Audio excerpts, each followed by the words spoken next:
Welcome to Salt Lake City for the first paraclimbing comp of the year. In a couple of moments, we'll be showing you the Momentum Climbing Gym here in Fort Union, a wonderful place for our paraclimbing competition.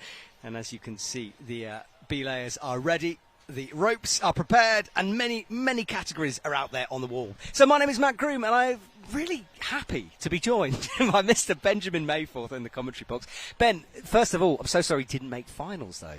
It's all right, Matt. That's just sometimes the game, and you know what? We're here. We're going to enjoy ourselves today, and we're going to watch some great competitors come out today and compete. Yes, we are indeed. I had a little look at the routes, and I've got some insights from the route setters. The two routes on the end, we're just seeing them now, that pink one and then the white one there. About 7C plus grades, so tricky routes, and then 7A to 6C for the rest of the routes. Ben, we're not messing around here. There's some pretty tricky routes. No, we are not messing around, Matt, and I anticipate our paraclimbing routes getting substantially harder as we go on getting closer to LA 2028. It's a real honor to see how much the sport has changed. Mm-hmm. When I first started competing, the routes were nowhere close to this grade, and now we're just seeing so much competition from all over the world and people really stepping up their game, and I'm loving it. I'm loving it too, and I'm so glad you brought up LA because, you know, recently we've had a whole bunch of Olympic announcements in the able-bodied category with now 3 medals. But it's worth remembering that last year, the announcement came for paraclimbing. So tell me, how important is it to you and also the other athletes that we'll be seeing paraclimbing in the Olympics? It is something that we've all been dreaming of since climbing got into the Olympics, and mainly for me, it's been a lifelong dream to go to the Paralympics and get to compete, or even just have an opportunity. We're still not sure what it's going to exactly look like, but we do have the announcement, and it's just been a huge relief on the whole community to see us actually be taken seriously and get to show ourselves on a bigger world stage than a World Cup. Yes, and I think the announcement is worth remembering because, you know, at this comp we have, I think, 19 categories. We're not going to be able to bring 19 categories to LA. No, so that means some people are going to be upset, aren't they? Or not upset, but we have to make compromises. Yes, and that is perfectly okay. That happens with every Paralympic sport when they first go in, and we're going to see how the categories shape up soon and how difficult it'll be for every competitor to get into the Paralympics. Exactly. Well, Ben, look, we're talking about categories, and I know we're going to be talking a lot about categories over the next couple of hours, but could you tell me a little bit about your category that you're in specifically? The category I'm in is men's RP2, so there is limited range and issues with power in your body. Mm-hmm. And nowadays it's a sliding scale. We used to go by if you're affected in 2 limbs that you would go into RP2, but now we have a more technical system, so even if you're affected in 3 limbs, you got to make sure you are hitting the right amount of points to get in the correct scoring category. Well, so tell me about the categories, because within the RP1, AL2, AU, all that, there's 1, 2, and 3. Yes. So tell us about the 1, 2, and 3. What do those mean? 1 usually means the most amount of impairment. Mm-hmm. So for RP, it would be moderate to pretty severe impairment of your limbs. 2 would be moderate to mild, and 3 is very mild. Mm-hmm. So, for example, I always find it easy to think of this in the visually impaired category. Yes. So, for example, B1, you can't see anything. Correct. And by B3, you'll be able to see maybe some shapes, maybe something out there, but again, not very much. Not very much. But compared to a visually compared category, 1 is the most visually impaired and freeze the least, if we're going to say it like that, for you guys listening at home. Now, listen, everyone, we're on Instagram, of course. You can check us out on there. If you've got any questions to send to Ben, he's a big North Face athlete, which, by the way, congratulations. You're on more campaigns at the moment than I've ever seen a para athlete on. You and Salim Pire seem to be everywhere. We put in a lot of hard work, and we're really psyched that the North Face helps support paraclimbers in general. And you know, I don't think I would want to be on any other team with the amount of resources and honestly learning. They really do help mentor you through your career and mentor you through what you need to be doing in order to make sure that you're staying up to date. And they really welcome paraclimbers. I've never felt unwelcomed with the North Face. They have always been super stoked and super psyched to have paraclimbers on their team. And it's just a wonderful time. It is indeed. You're wearing a very nice North Face sort of jean-style hat right now. I'm genuinely jealous. I might have to message someone about that. Yeah, this one just came out this year, and I've been rocking it on all the hot days. Usually I'm rocking a North Face beanie, but it's a little warm here in Salt Lake today to wear a beanie. Exactly that, yes. Yeah, Salt Lake conditions. I mean, obviously we're inside here. You saw the humidity earlier on, but it's not too bad. I think it's... I mean, I don't know what you feel, but for me it's fairly good conditions. It's a little bit warm in the gym, but the air conditioning is on. Yes. This gym does get pretty warm pretty quickly. I have been training in this gym pretty often. Mm-hmm. If there's a lot of bodies, the humidity is definitely going to go way up, even if they're blasting the AC. Yes, exactly. And there are a lot. I mean, we're seeing the list of names go through on your screen here. I think I said 19. That is correct. And within that, we have, depending on how large the category is, between 6 and 3.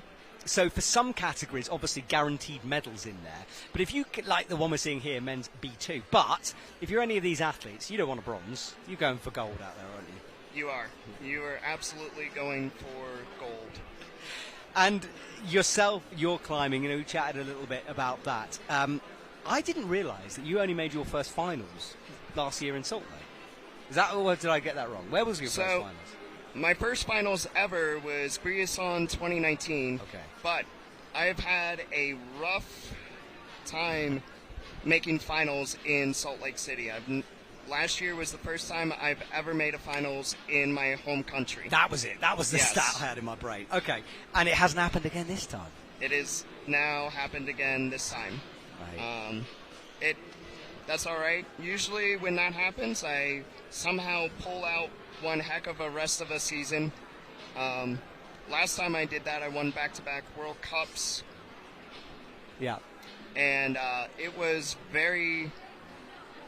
You know, this type of missing finals really kind of drives me and really ups my training for the next 4 weeks before Innsbruck. So we're going to see what I can do in that short amount of time. Yes, Innsbruck is on the way. That's sort of one of the bigger events, I think, on the calendar. So, yes, Innsbruck's coming soon, and we have lots of para events.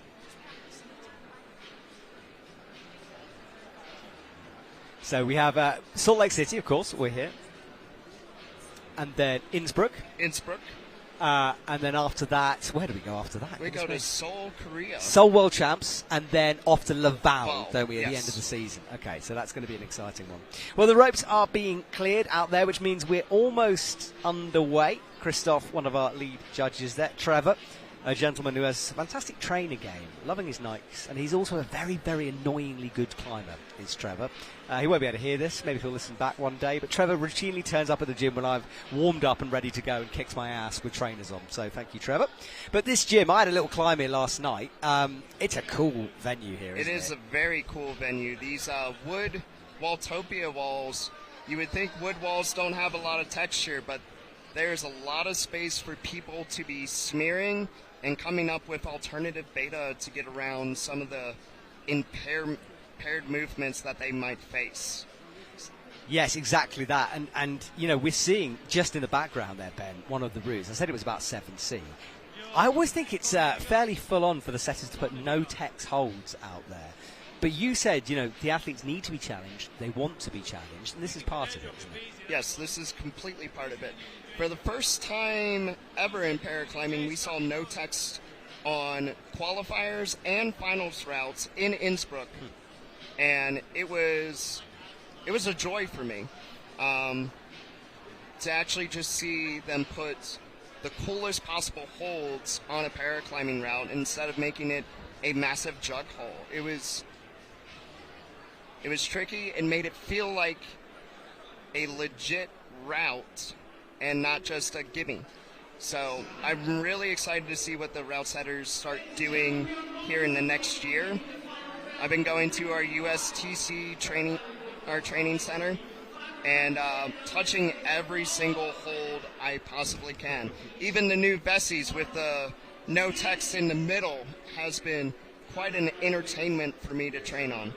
Wonderful. Well, I'm so glad that is being done. I did speak to the setters about what their general sort of plan was, and they just said, look, we want to be innovative, we want to push the athletes, but we don't want some tricks in there. So we're not expecting some crazy dyno sequences, but what we will have is almost rock climbing-esque routes. That's how it was described to me. Yes. I've also heard that the setting is going to get very old school in the next couple of years. We're really going to be trying to focus in on making rock climbing again.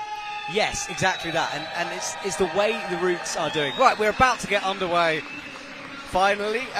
10 minutes since the start of the broadcast, but we are underway now, getting going as the athletes come out onto the mats. Awesome to see there. And now look, we've got a few different categories here, Ben. We're seeing, who are we seeing? We're seeing women's B1 coming out onto the mats. And as we said earlier on in my example, this is the most visually impaired category. So they will not be able to see anything, and often they wear blindfolds just to make sure of that, to sort of shut out any vision they might have. Correct. It's just trying to make sure they even the playing field for everyone in that category. And we will be talking about the, as we mix through them here, because we have got someone coming in for the B category later on who will be talking us through some of this. I'm not sure how it's going to work, because usually we have the visually impaired category in one block, so the crowd has to be quiet. So I'm not entirely sure how they're managing that one, in all honesty. This one should be quite interesting. We have several blind categories going throughout the day, so most of the gym has to be silent the whole entire time. That way the callers can communicate with their athlete, and it's going to be a very quiet finals for a good majority of the day. I'm just going to, Ben, I'm just going to leave you to it. I'm just going to go and check one of my other co-commentators. You just carry on in a sec as we look through our list of athletes here. So we are going through the new observation for these next categories. These first categories, we have women's B1, women's B2, we have women's RP2, women's RP3.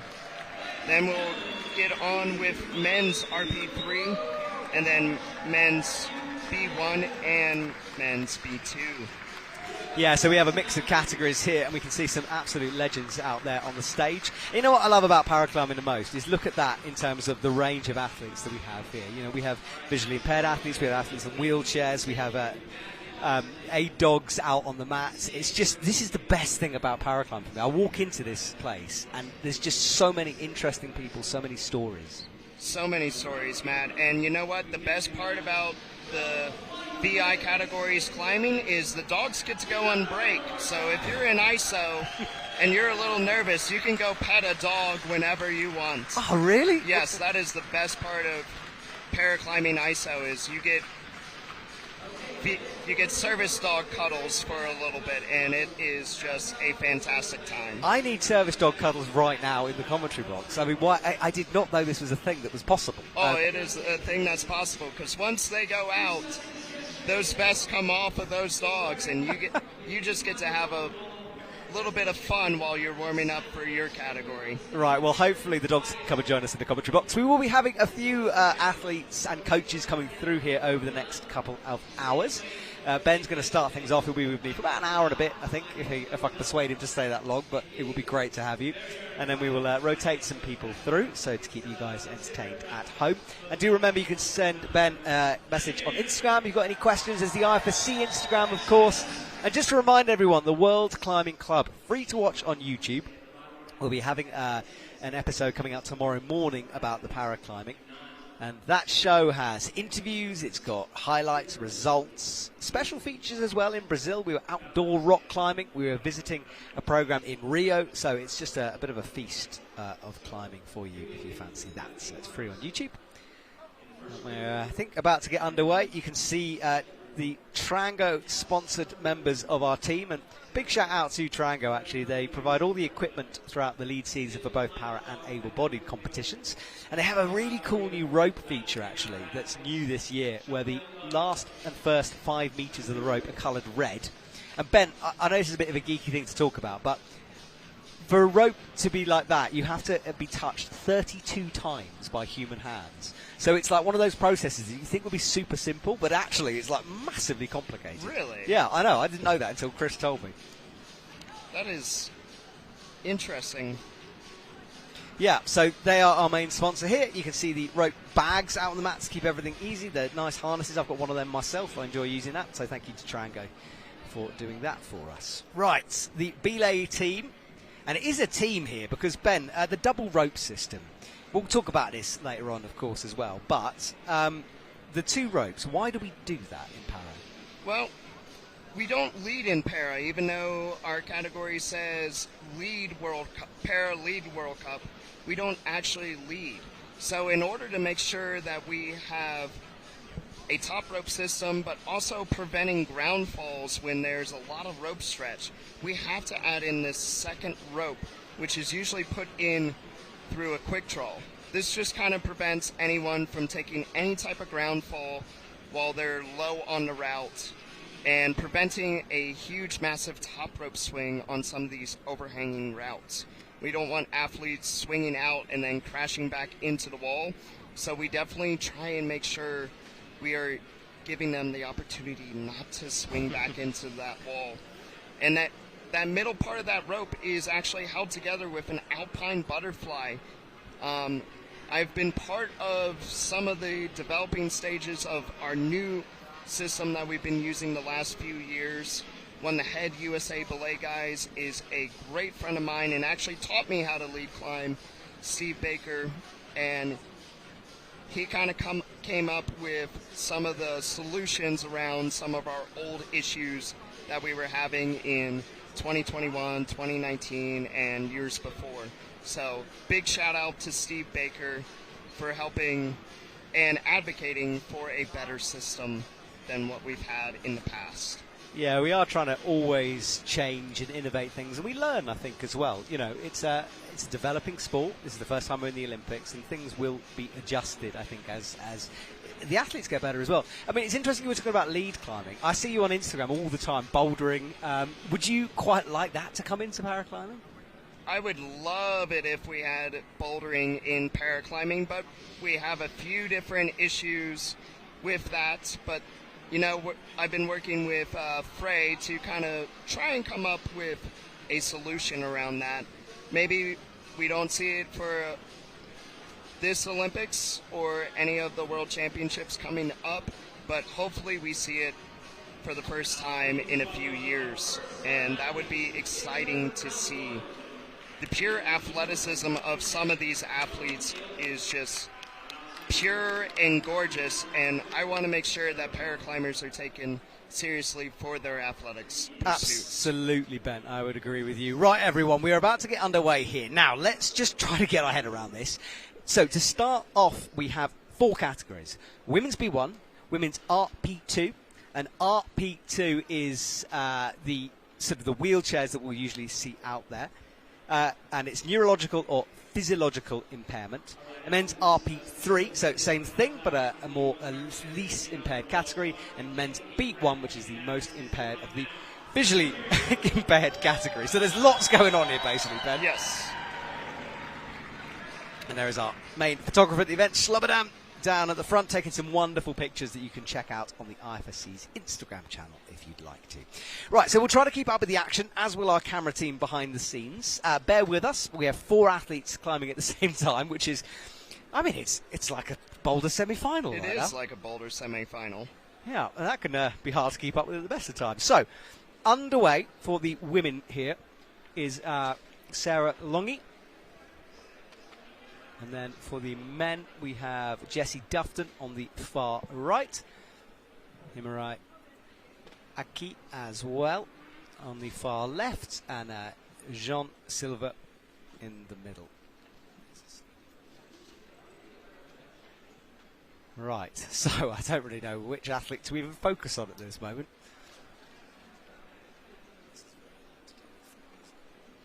Jesse Dufton, meanwhile, underway on the right-hand side, and that man has done many big climbing films as well, climbing blind, where he trad climbs, which is unbelievable. You Brits and your trad climbing. We do love it. And then the gentleman, by the way, Igor, in the white, I spent time with him in Rio, so I met him through a friend of a friend, and it turns out that he runs a program with kids from the favelas, and he works with them, takes them out into the nature, and he works with paraclimbers within Brazil. So you can see that feature on the World Climbing Club. And then Himari there underway for Japan. Igor making good moves on that no text.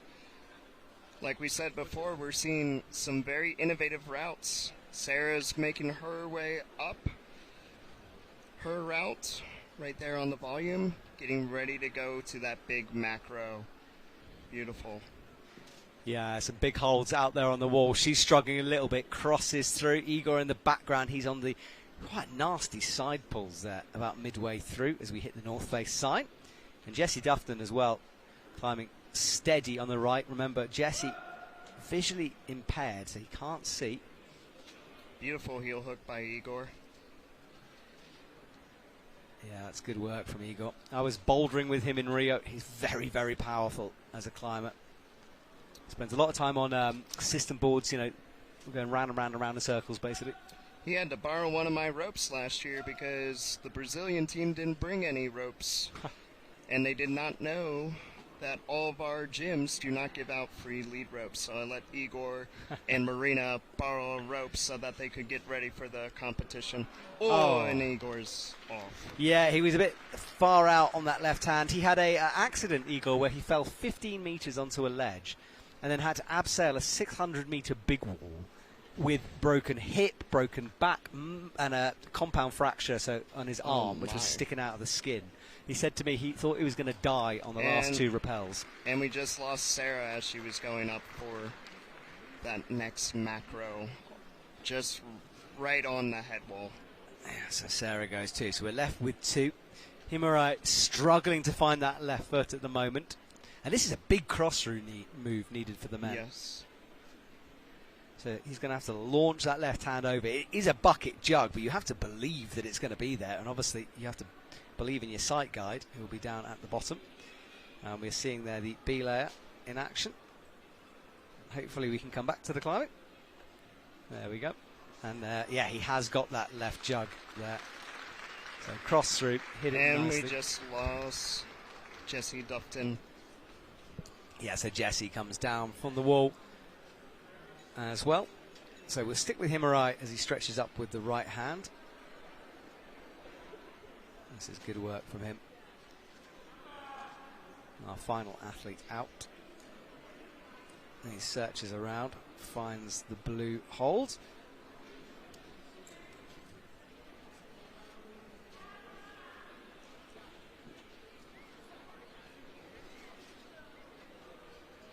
Slowly making their way up. Put his hand on the dual text. And we lost. Yeah, he plunges out of sight there. It's always difficult with a visually impaired category to know if it was a fall or if they're getting burnt out, because the the endurance that you need for this is so much. And we are moving straight on, by the way, into our who do we have here? We have for Japan Matui underway for the women. just making quick work with that bottom section. Wearing some of the best shoes in the business, though, if I say so myself. Some unparalleled, souped up there. My current favourite indoor climbing shoe. That's super, super soft. And then from the Czech Republic, climbing, we have Francik Ries. I talked to him last year, actually. He's one to watch. Very strong athlete. He has some creative solutions around some of his problem solving. I remember seeing him for one of the first times over in Europe, and he put in this massive knee bar and just worked around his impairment immensely. It just looked, it made my knee hurt. Yeah, so he's going to have to be creative on this one. He's on that 7C, 7C plus route. And down on the right-hand side from Spain, we have Francisco underway for Spain. We switch back to our Japanese athlete now as she goes up. Positive moves through the bottom section here on women's RP2. That next section for that women's RP2 route, is going to be a little difficult. Those screw-ons are not very good screw-ons, but you know what? I think we might see a top on that later in the day. Yeah, and we're back to... Yeah, we're back to Francik here. Francik. There he is. Francik Ries. Right in that dual text undercling. I hope he chalked up, because those underclings really take a lot of chalk right off of your hand, especially with that dual text feature. That polyurethane really does some interesting things to hand sweat. Oh, for me it does, at least. Yes, and it's very steep through the wall here. It's always tricky to tell from camera angles, but he's right through the middle center of this wall. Super, super overhanging. Very physical section. And he looks, well, this pause sort of implies he's in some trouble here. And crimps, you can't really shake out on that. And then we have from Spain, Francisco, who's had a little bit of a hesitation there. Now gets in a right heel.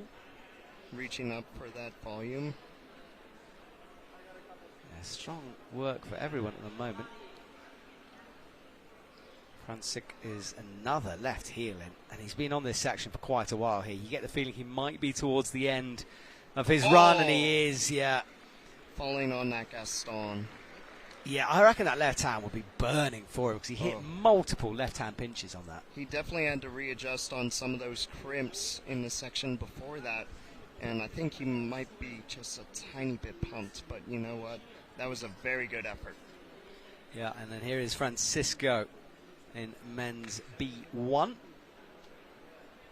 He's doing some good work as he comes up on the far right-hand side of your wall. Remember, this is still 7C plus route. And it amazes me, Ben. Like, I have rubbish endurance, okay? Like, I will be fully admit that. But the endurance that the visually impaired athletes have is unbelievable. It is quite extensive. You know, you have to be in that isometric state for so long and just wait for your caller to let you know where everything is. And I've tried blindfolded climbing a couple of times, and I can tell you it's been some of the most pumped I've ever been. I did it way back in Briançon. I was blindfolded, I was sent up on the wall, and I've never been so pumped as you said, but so scared as well. I was on top rope, but the feeling of sort of like transitioning out and questing into a no-go zone where I didn't know where the holds were, it took me so long to get used to that. Very, very challenging stuff. And look, and this big sloper as well. This is a massive sloper.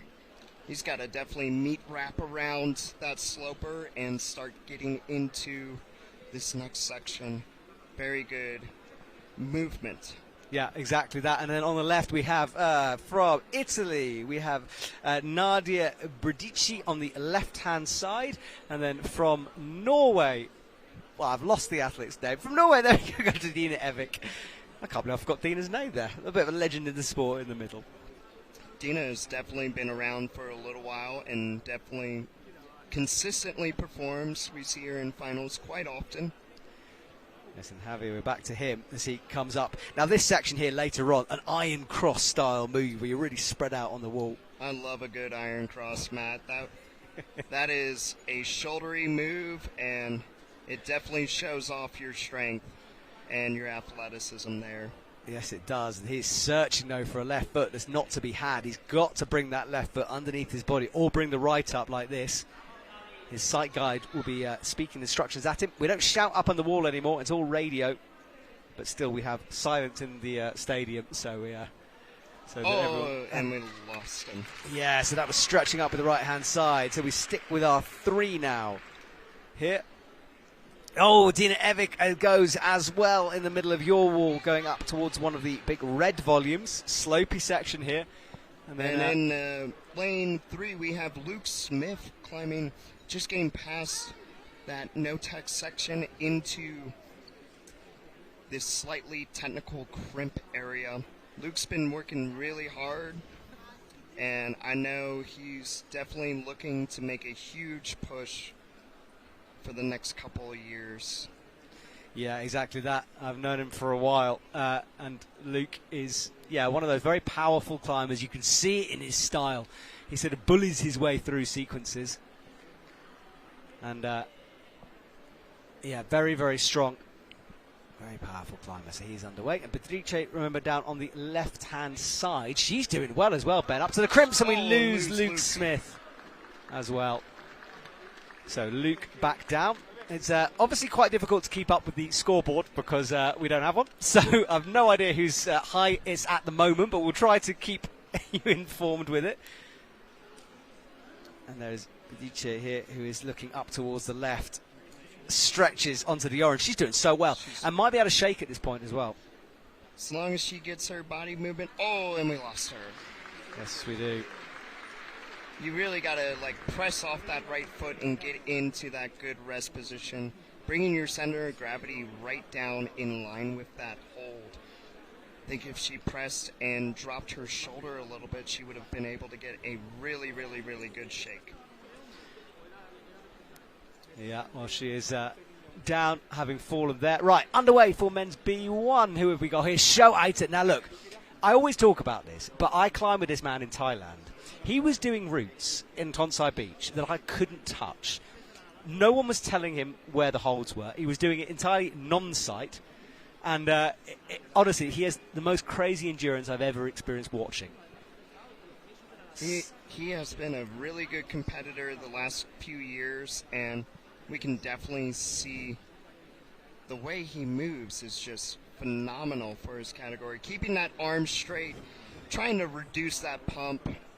Oh, it's just some good movement right there. It is, and he will be on the wall forever. I never know when that man's going to fall off, and he very rarely does. So it's wonderful to watch him climb. We have Yasmin on the left, going up for RP2. Yeah, RP2. She's won so many gold medals as well. I feel like I've interviewed her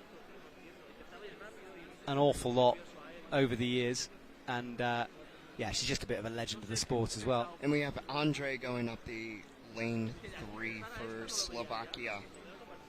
Yeah, he is underway there with the double Trango belay that we use here. It comes up through that Trango quick draw. And look at Jasmine Blank. She's heavily taped up on that left arm, so obviously carrying a little bit of an injury. Yeah. She has been having a little bit of extensor issues over the last couple years, but she still comes out, makes sure she takes care of herself, and definitely pushes through that injury all the time. Yeah, and I've got all these scores up in front of me, by the way, so I can let you guys know. Nadia Bradice is leading the way for women's B1. In terms of women's RP2, we have Matteo, who climbed pretty early on with a 30+, leading the way. And Jasmine, of course, that score will be updated if she manages to get ahead. And then for men's B1, Francisco from Spain is leading the way there. But Show Aita, I have a feeling, might be claiming that top spot pretty soon. I think he's going to claim that top spot. Yeah. We have Andre coming up on just about the head wall. And I think this might be one of the higher ones. Working his way out and just falls right where Igor fell. Yeah, so men's RP3 as well. Yeah, so it is. We're keeping up with this, everyone, and it is really wonderful so far. What do you think of the route so far, Ben? These are some lovely routes. I really wish I could be on lane 4 right now. That iron cross would definitely accentuate my athleticism, but you know what? It is a gorgeous route overall. And Sho is working his way up into this crimp section. Now these slopers up here, they're super negative. They definitely flip them upside down and really wanting to put that weight on the full skeletal structure. Crossing into this, rethinks this real quick. Yeah, see, this is maybe Cruxy sequence here. I'm pretty sure he's climbed himself up into the top spot with this. Correct. And we have Tanya on the left. Ida Tanya. I've spent quite a bit of time with Tanya over the last few years. Tanya has some interesting rituals before competition. Loves broccoli. Right. So hang on a sec. What does she do with broccoli before the competition? I presume eat it. Eat it, right. Yes. But she has definitely upped her game a little bit as we have developed as a sport. Sho is on the right-hand side, looking for that next hand hold. Little trouble there, but definitely having the endurance, standing up on that volume. Let's see if he does this next cross. And we're back to Tanya. Tanya's trying to find the good part so she's not on that dual text. Yeah, there, slippy slidey with the right foot, and she's not enjoying that. Needs to get it, I guess there is a crimp above it, or you need to get it inside the volume. Yes. Sho is making his way up the head wall, trying to find that good foot position. Yeah, Sho is trying approaching. To hug this volume section, switching that foot. Yeah, there is a time limit on this. We can't show you a clock, but I think he's probably got some time left out there. He's got a little bit of time left. I don't know how much more time he has left, but now he's grabbing that dual text. Oh, beautiful. His precision with the limited sight is just phenomenal. Yeah, readjusting a little bit. The accuracy with that left foot. I mean, he's not trusting it yet, but then the way he finds it, hooks it, and then starts to stand up on it. That's unbelievable it's stuff. Unbelievable. Grabbing that next, come on, we might see a top here. Pretty close, aren't we? He's a move away. Now, it is a bit of a pop, though, to the top. I think you could probably lock it off and stretch, but... I think he can Gaston and lock off on that right one as long as he finds that foot jib right there. Hard to find, isn't it? And he's missed it about 3 times, and he does slip. But it's not going to be a top for Sho Aita, but he will be leading the way for men's B1. And with that, we're done with men's B1 as well. So that category gone. We are back on Tanya. She is making her way up this dual text section. Really huge improvement for Tanya. Going up into that nice volcano hold. Lovely. If she's going to step on this dual text, she's really going to have to press down, and she found that little blue foot jib. Yeah, she did very well to get through that sequence. And then for the men here, we've got Kazu Yamashita for men's. And we just lost Tanya. And Tanya goes at the top. Down she comes.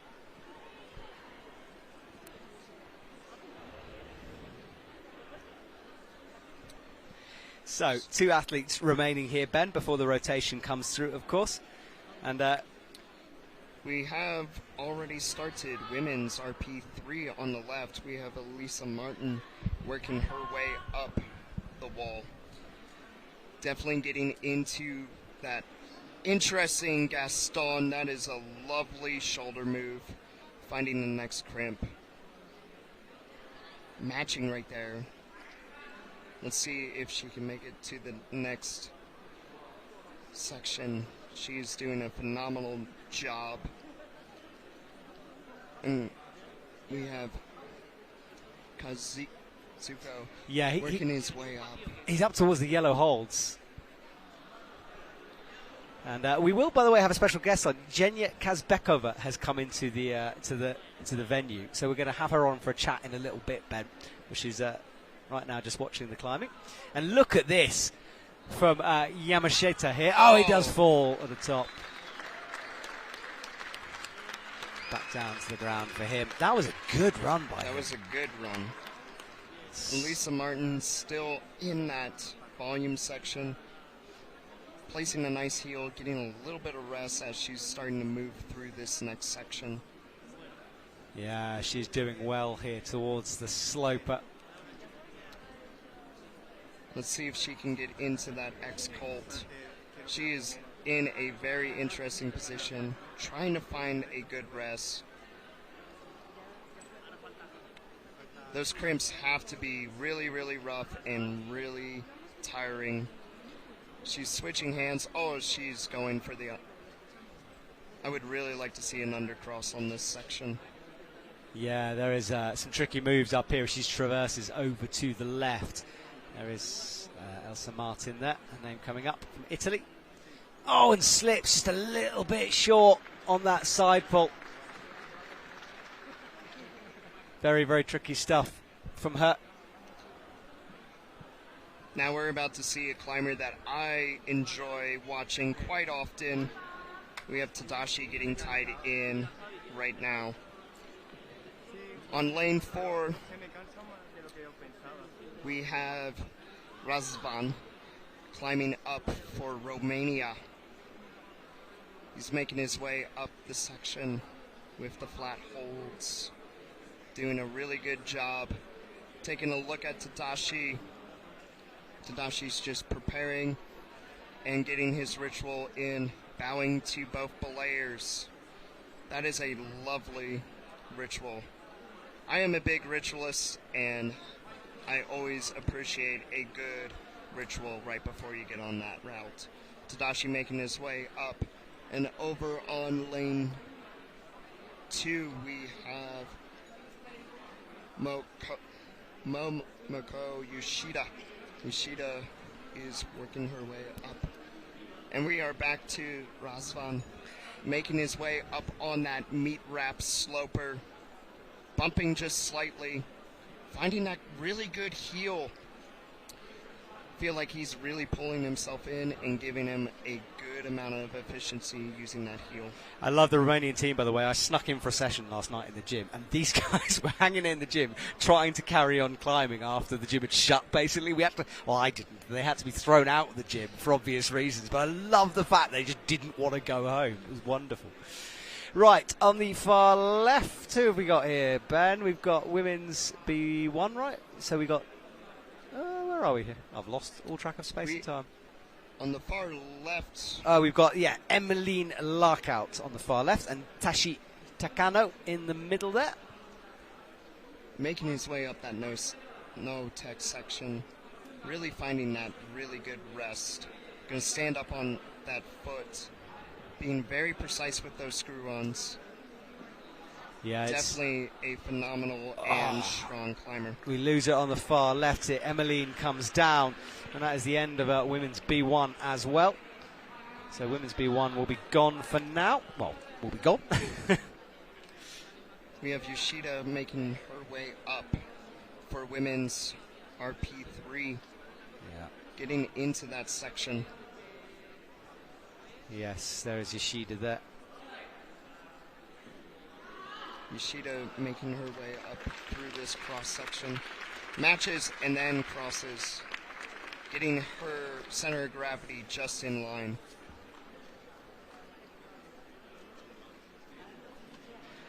All right, so our two Japanese athletes in the middle, and as you said, Romanian athlete falling on the right, coming down. So,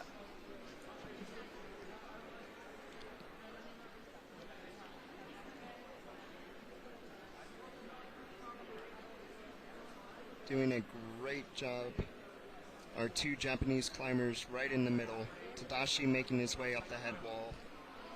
Yeah, and then down on the far left of your screen, we have a new category here. Linda Lebon on the left-hand side from Team Austria. Of course, we'll be going to Innsbruck later on in the year, well, later on in the season next. You said yes. 4 weeks till Innsbruck. About 4 weeks till Innsbruck. It's coming up quick, Matt. I have so many countries to visit before then. This season is unbelievable. I mean, it's so much fun this season, but it's hectic. It is a World Championship season, Matt. It's going to be hectic for all the categories. And we lose Tadashi and the Gaston. So Tadashi comes down for men. men's, yes, RP3, and we're done with RP3 as well. So we are moving through these categories now. Getting there. Yoshida making it up towards just past where Lisa made it. This is definitely the high point at this point.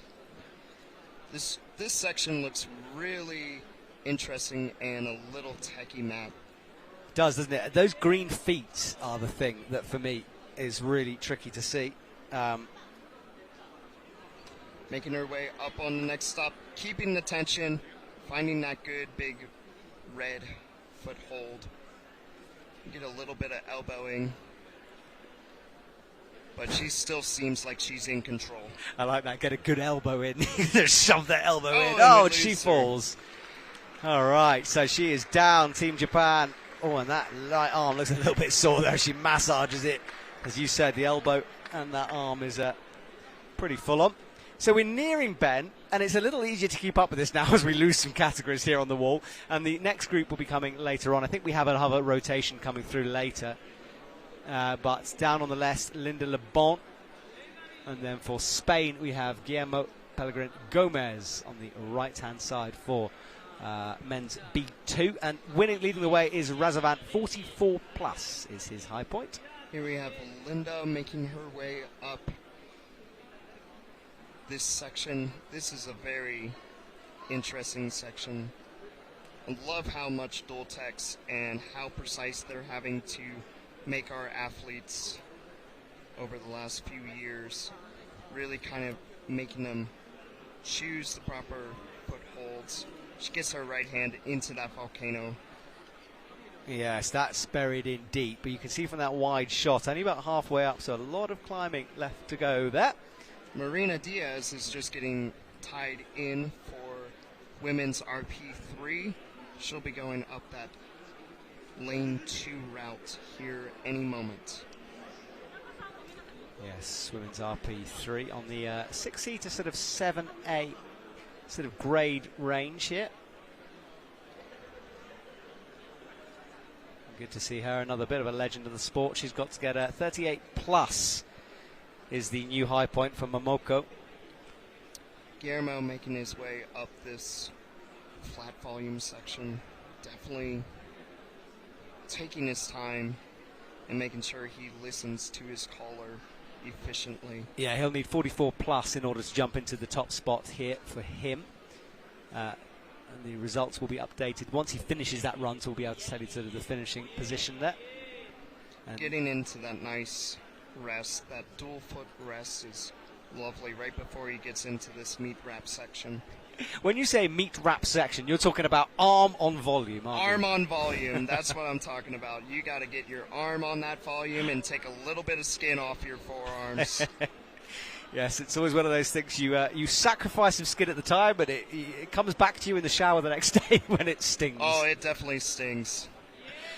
Yeah, it's always a fairly brutal that one. You see the athletes, what they put their body through for us. Linda Le Bon, by the way, on the far left of your screen, still going hard there. Really good work from her. Marina making her way up that first section of the wall fairly quickly. Yeah, Marina was messaging me quite a lot when I was in Brazil, telling me about the para-climbing sort of scene there in Brazil. And it was very interesting, I said earlier on, talking to Igor about the Brazilian scene. The gyms just aren't there for it. And we have Linda Le Bon falling on the left. And we lost Guillermo on the right. Yeah, Marina has definitely brought up Brazilian paraclimbing. She was one of the first Brazilian paraclimbers in South America and definitely has built that program up quite substantially. Definitely making good progress coming up, getting close to this crimp section coming up.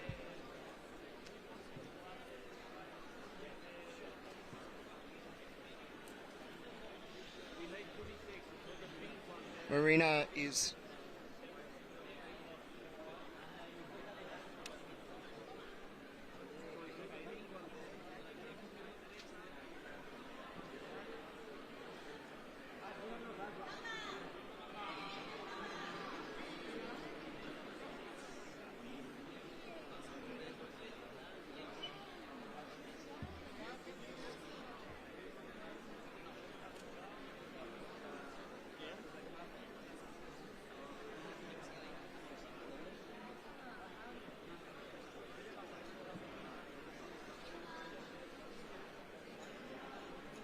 Right, sorry about that. We are back in action now as we are watching Dina, who is at the Maria does down. Tricky stuff from her. I do think that is enough for second right now, but we still have one climber to go. We have Nat Farrell coming in the first position up next. Yeah, look at that crowd as well. You know what I really love to see as well is obviously the able-bodied competition comes at the end of the week. There are so many athletes here supporting. I've seen Team Austria, Team Germany in the house. I said Genya is here as well. It's just, I think it's super important that everyone is supporting each other, and, we're all climbers, aren't we? That's correct. And, it's really exciting to see the open categories come out and support their paraclimbing teammates. This sport has really grown, and I don't think we would be where we are if we did not have some huge supporters from the able-bodied teams coming out and supporting all their friends and fellow countrymen. Yeah, exactly. That is good to see. Right, Fumier on the far right of your screen, and then Yvonne Lorenz on the left, women's B2. And for women's B2, the current high point is Linda Lamont on 35. So a high point for her. We were watching her kind of out of the corner of our eyes out there. And coming through. She is stretching through. And just remember that radio attached to her. And I didn't actually realise, Ben, she can talk back to her sight guide as well. Oh, yes. They can talk back. Communication is an important thing in life. But especially when you can't see and you feel like you can't do a certain move your callers calling out. Yeah. You gotta communicate that with each other. Nat Farrell getting on the wall here in the middle. Nat went with a very interesting blue hairstyle. Nat always tries to bring out a good hairstyle for every competition. You've got some very long locks as well here, Ben, at the moment. I mentioned this to you the other day. Yeah, I'm actually, Matt, I'm growing my hair out to donate it to charity. Wow, nice. Yes. That's very cool. Well, I mean, you're pulling it off, I'll be honest. You're almost at ponytail length. It's getting there. We definitely got a nice man bun going on at the moment. All right. There's our USA athlete. First USA athlete out, I think, as well. Besides Emmeline, but for the RP categories, yes, Nat is the first U.S. athlete out. I spend a lot of time with Nat. Nat also instructs at our Adaptive Climbers Fest here in the U.S. So I spend about 2 weeks at a time with Nat in October when we're getting ready to help support our overall U.S. paraclimbing community. Awesome, man. Well, there is Nat in the middle, bright blue hair, which pretty much matches the USA blue on the flag, right? Pretty much. That must be the reason, surely. Nat's a very artistic person. Nat loves theater, works in theater during the winter, and sets, and does para-rowing. Nat has just made the U.S. para-rowing team as well. So Nat, I don't know how Nat keeps control of their schedule, but they definitely do a really good job of making sure they're doing everything they need to. Exactly that. And look at that heel hook she's got in now. Really good and accurate on that right heel. Fumier on the right as well is making good progress towards the tricky orange sloper section. And then down on the far right, Yvonne Lawrence there. Oh, searching around. It's quite a nasty hold, that kind of blocked undercling. They really blocked the really good parts of that undercling, really trying to make you find that good section. Good inside flag right there. Nat is making their way up the head wall. Let's see if Nat can get into this next section. Nat just has a very grueling climbing style. Definitely takes their time trying to figure out the movement in these sections, getting into that Gaston. She has moved up into the top swell, the way the previous winner was 38 plus, so she's going to, I'm pretty sure that's the victory there for her. So good work by Nat, who will take USA's first gold, if I'm correct with this, of the afternoon anyway. First gold of the season, first gold of the afternoon. Good job, Nat. Yeah, and then Fumiya rocks up on that right foot, trusting it. He has to drop back down, though. Little adjustment with the left hand on the sloper. Hard stuff from him here, and good work. But this is where this endurance we keep talking about for the visually impaired category comes in. Wants to get that heel, but you got to make sure you get it on that good textured surface. And we lose him. Yeah, he goes down at the top. We'll have to wait and see for the results of that one. And that is the end of B2, men's B2. Yeah, B2 done here as he comes down. And I think we are going to get started here on the next section.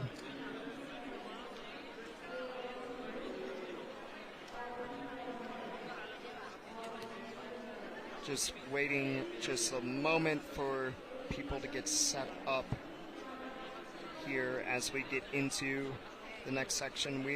Looks like the belay team is going to swap out belayers real quick. We love our U.S. belay team here. They definitely do a great job of making sure everyone feels comfortable while belaying. And we're going to get into the next presentation section of the U.S. Paraclimbing World Cup here in Salt Lake City. Yeah, it is a good one here. And look at that crowd out there. Our belayer team, the Trango gear on for them. And Ben, let's just try to keep track with everyone here. So we obviously, there's lots of categories climbing at the same time with this one. Yes. We're trying to keep up with it. Athletes will be rotating through. So tell me about isolation with this, because how on earth? Because you've got to be in isolation for like 5 hours sometimes. How do you do that? Well, it helps to be born in the 90s, Matt, because the new kids don't know what iPods are, and I still have my iPod from high school. You got a Nano, have you? I have a Nano. Amazing. That does not connect to Wi-Fi, and I pretty much blast Dragon Force the whole entire time to get me ready for... Hang on, what is Dragon Force? Oh, it is video game metal. Video game metal. This is the thing I did not know exists. This is more interesting than anything I we've have talked a about very so far. eclectic music taste, and it's a good thing I was born in the 90s and am a little bit of a hoarder when it comes to old relics from the early 2000s. Ah, amazing, amazing. Right, Ben, I tell you what, if we have kind of like, well, a couple more climbers, and we're going to give you a bit of a break. Maybe you come back in a bit because you're doing a fantastic job, and we're going to bring in someone else, rotate through a little bit. Sounds good. But I'm loving you being in the commentary box with me and helping to keep track of everything. Right, so women's B2, as you can see, that's the far left of your screen. Is Louise Grube, who's underway for that. She's climbing well. Louise looking up and trying to all hit this very nasty, hard to see pocket as well. This is women's B2, right? Yes, it is. Yes. Yes. So yes, that cross through when you can't see. I mean, it's kind of blind anyway, let alone if you can't see that cross through. But she did really well, and now works the left hand in as well.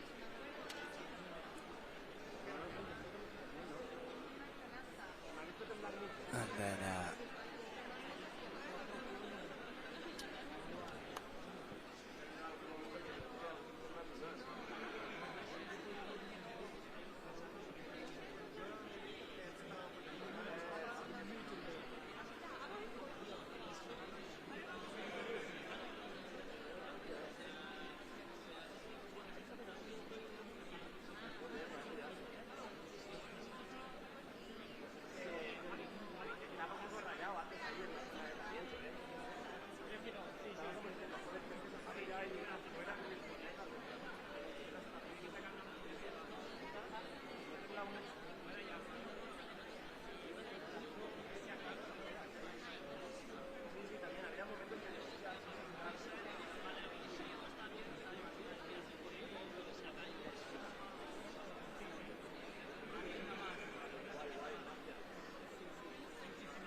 Right, so for Louise Grube here is coming through. By the way, sorry about the pauses. We're having just a few issues coming along the way. Yes, so we've got Lisa Gruber here.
Right, so we're going to have a look at some of the results as we know them so far, coming out on screen. Remember, there's an IFSC app as well where you can follow up for the results out there.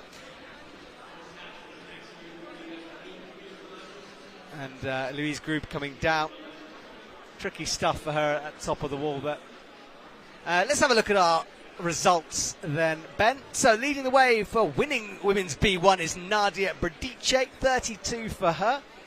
From Italy, then Tanya and Hiromi make up our top three. 24 plus was enough to get into bronze. For women's B2, Linda Le Bon, fantastic for her, just squeaking into the top spot with 35. Louisa Grube, 33 for her, and then Yvonne Lawrence down in bronze after that.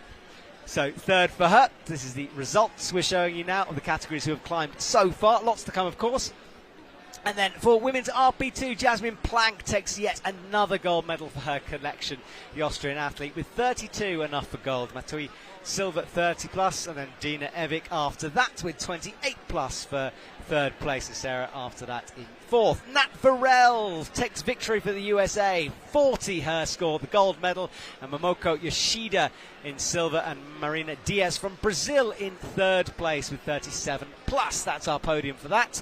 Men's RP3, Tadashi Takano, 44 plus, drawing with Kazuki, but countback making the difference between the gold and the silver, and then Andre after that in bronze. And then Shoaita, the legend, 53, way above Francisco and Jesse Dufton. Those three, of course, just three in this category, so 3 medals, but that was the order for the gold. Fujima, another absolute legend, 46 plus for him over Razavan and Guillermo in third. That is our podium for men's B2. Right, Ben, I think we should give you a little bit of a break. You must be exhausted up there. I am exhausted after trying to keep up with 4 lanes at a time. That was a lot. It is a lot. You're doing really well. Thank you, Ben. We're going to go and find the next commentator. And thank you for watching at home. We will be returning in a couple of seconds for the next round. Cheers, Ben.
Right, everyone. Well, as our next category comes in, I'm just going to bring a special guest in the commentary box. She's not going to hang around for too long, but she is going to have a little chat with me. You may know her from podcasting world.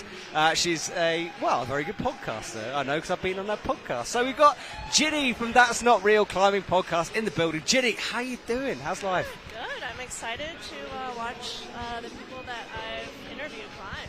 Yeah, well, I want to talk about that because you interview able-bodied athletes, political people within the climbing world, and of course para-athletes. So, just what have you learnt from your interviews with the para-athletes? Well, most recently, can you hear me all right?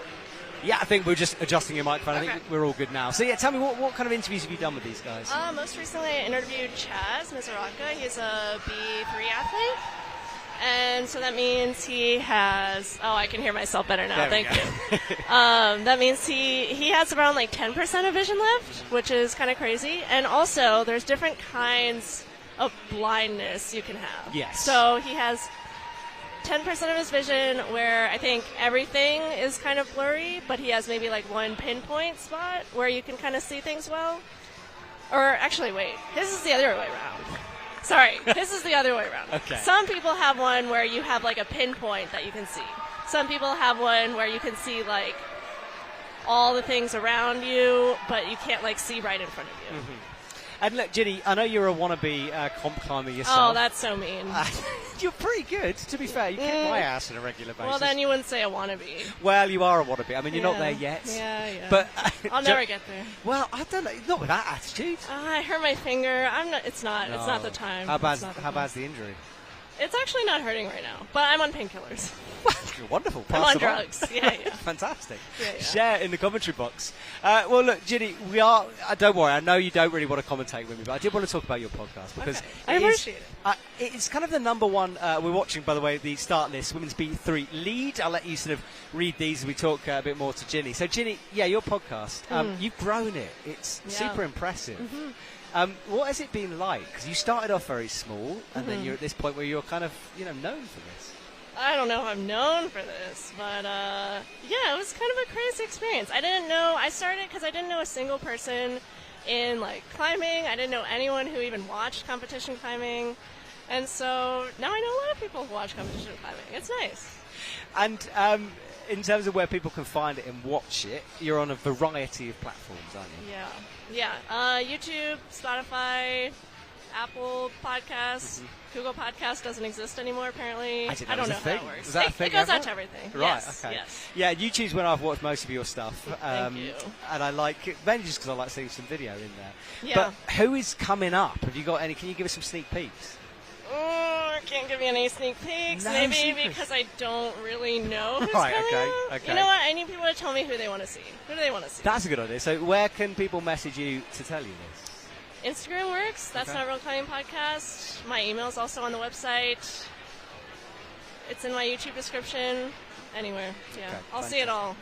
All right. Well, Ginny, look, thank you so much for joining me in the box. I can't wait to have a climb with you later on, see how bad his finger injury really is. I'll still crush you. Well, I know you will. You're much better than me. And, maybe one day you'll be in a national competition. Who knows? No, yeah, won't do that, but thank you. All right, see you later, Ginny. Thank you. Right.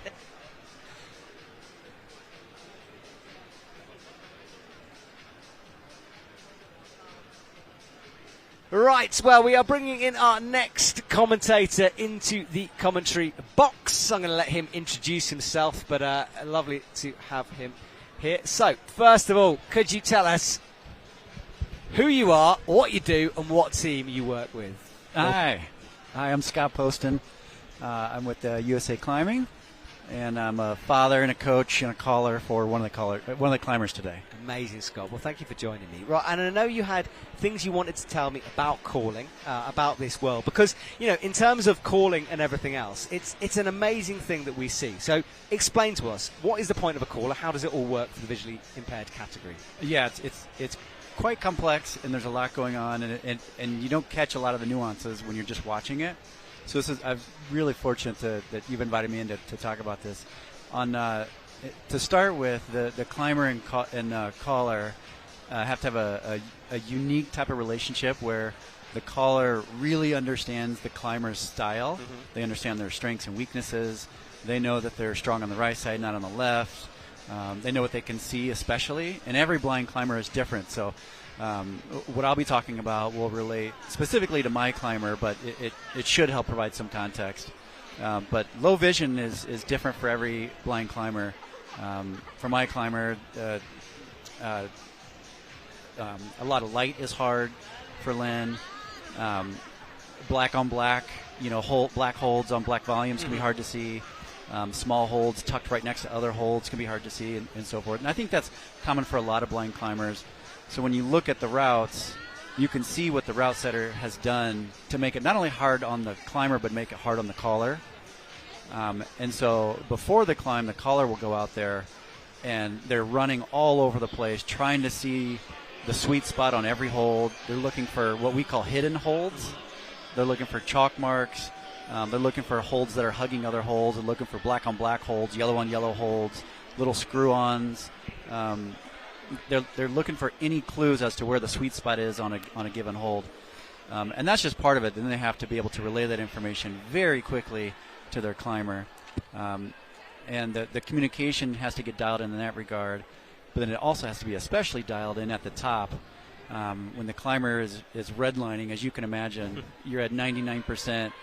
The pump clock is ticking. You've got a few seconds before you fall off. And you need information about where to go or what to do very quickly. I love the pump clock as we watch Chaz Missouri, and this is who Ginny was talking about interviewing earlier on. I filmed with Chaz as well. He used to have Alana Yip as his sight guide caller. So their relationship there, fist bump down on the right. What will be happening in the next couple of moments? Like straight away, what's this is going incredible. on? So Mo Beck is the caller for Chaz. And so Mo has looked up at this route. She knows Chaz's vision, and she knows what she needs to say, but most importantly, she knows what not to say. I mean, if you're watching the climber, you can imagine there's 1,000 things you can say, but she needs to only focus on what is absolutely critical and has to be quick about it. She has to talk in the future, so to speak. You can't provide advice when it's too late, meaning once that hand goes towards that hold, the caller has to already say where to go next or what to do next. Well, we are watching Mika Makoa down on the far left-hand side, and then Katien Truscott there from the USA as in the women's AL2 category. As you can see, the lower limb impairment there on the left-hand side, and then Chaz resting very low down on that route, so straight away trying to shake out. That might be Mo's recommendation too. She's looking up. She knows where the rests are, where Chaz doesn't. So she might be telling him, all right, this is your second to last rest. If you want to rest, go ahead. So he's had a rest here on what is some good holds down low, as you were saying. Absolutely, yeah. So, and sometimes the climber, they have their own gut they have to listen to, and so sometimes they'll just ignore the caller altogether, or sometimes the caller will say something like, "Hey, this is a great rest. You can move your left leg over here and flag right if you want to make it a little bit better." And the climber may do it and then decide, "Nope, that wasn't better," and they'll even communicate that because they can talk back. They talk back and forth, you bet, and sometimes up towards the top. The caller can't see every little nuance, and as you know, when you're climbing, there is a sweet spot to every hold, and at the top especially where it gets very spicy, the caller needs some information. So they'll ask the climber, hey, how's that left hand, or how's that right foot? And sometimes even, like if you watch Chaz now, as he's moving right into that next complex of black holds on black volume, Mo might even say, hey, research that hold that your right hand is on right now, because that's going to be an important foothold. Find where the sweet spot is for your foot because you're going to be moving left on that hold. Well, he is nearing the halfway point on that route on the far right, about 7C, the difficulty. Mika on the far left of your screen is crossing through to the no-tex pinch here, which is not going to feel great if you can't see Not anything. going to feel great, yeah. She just reached her left hand to a hidden hold, so it's a red-on-red hold that's blocked by that blue hold. That's a tough position. That route setter put that there for the caller, to challenge the caller. I mean, Caitlin underway there. Oh, and she drops as well.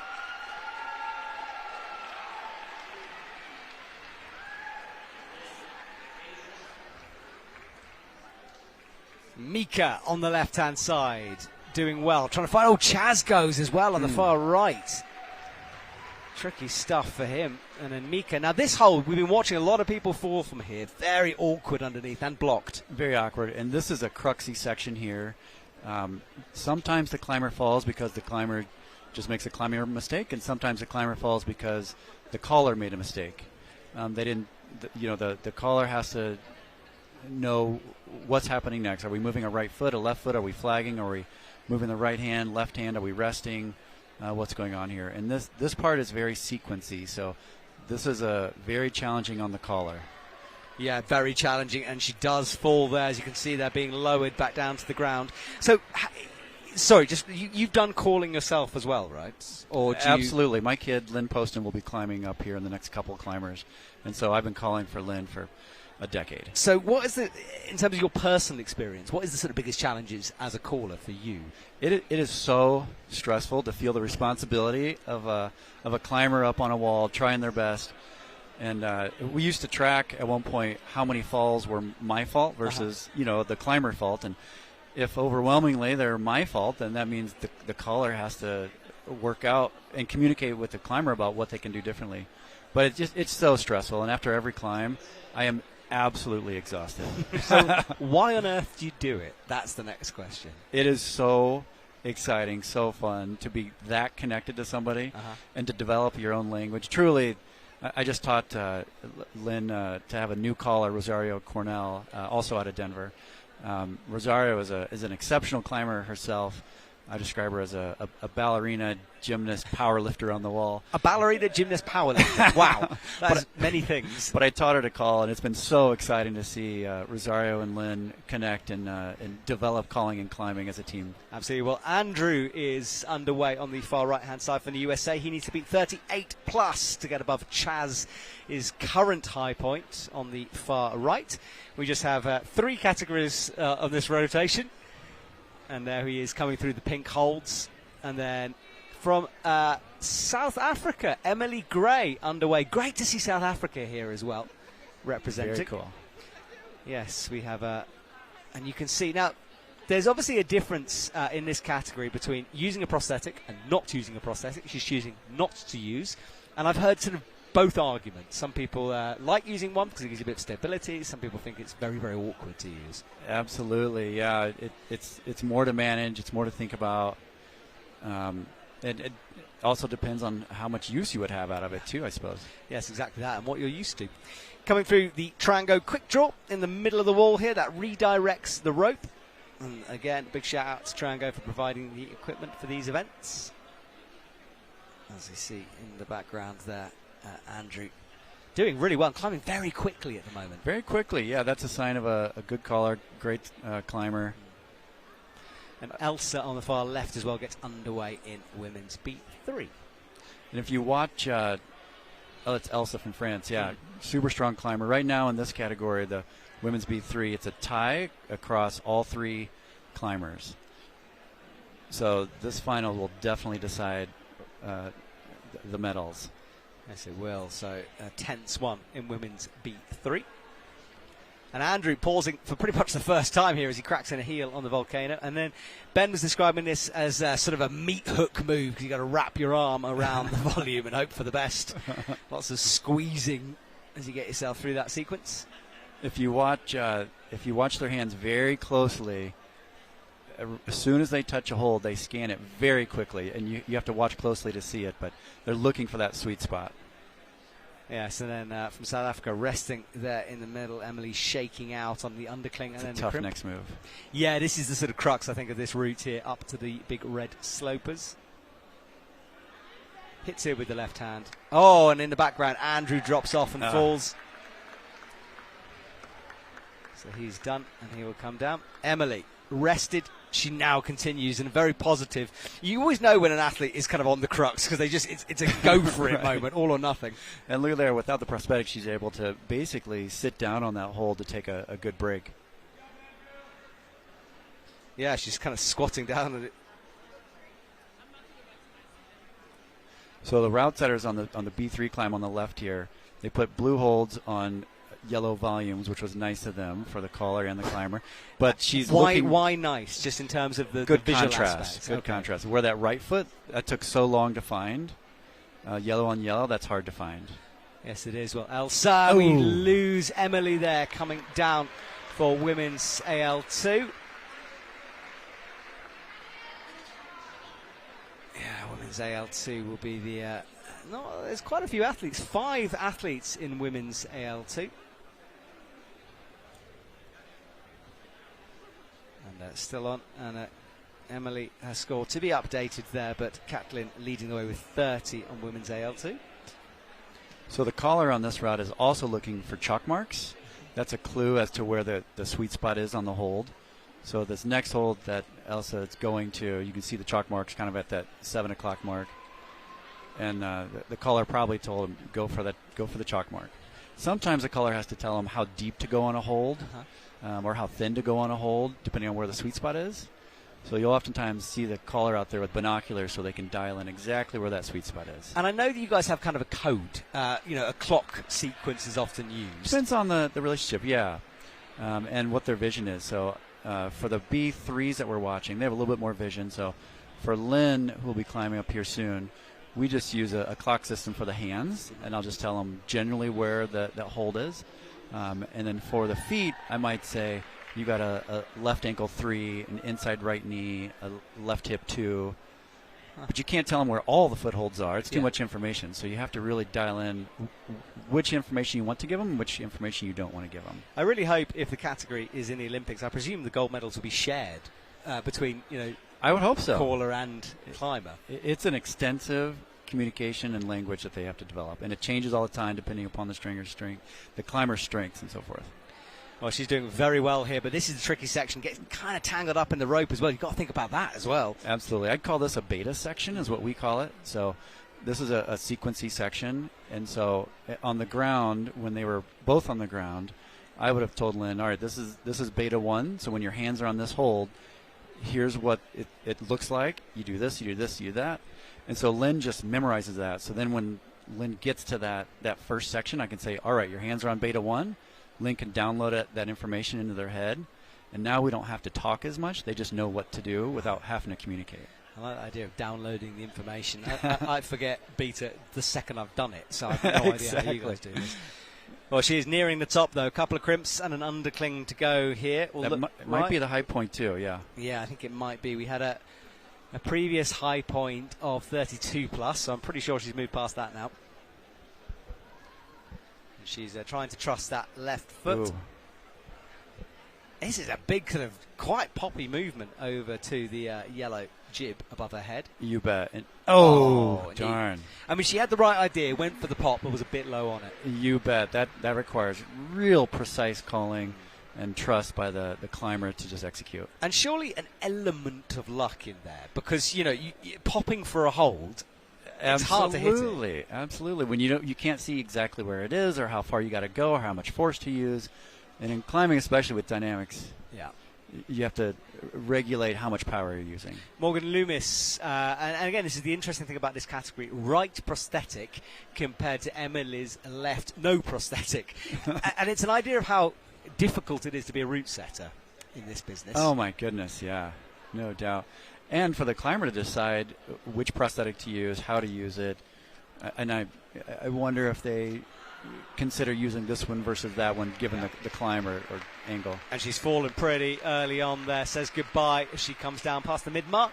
Over on the far right, Andre also falls, coming onto the ticked section. So we are moving through quite quickly here on men's B3 especially. Just one climber to go. Florian Candois will be out in a couple of minutes.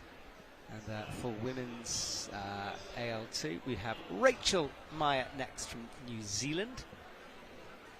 So on the far left there in the white hair, that's Lynn Poston. That is my kid. So this is a huge moment for you, This is right? a big moment. This is a big moment. Have you ever thought you'd call your own kid? This morning I didn't think I'd be calling like this for Lynn. All right, well, Lynn is underway. So tell me a little bit about her. Lynn has albinism, legally blind, 20/200 vision, no depth perception, and very sensitive to the light.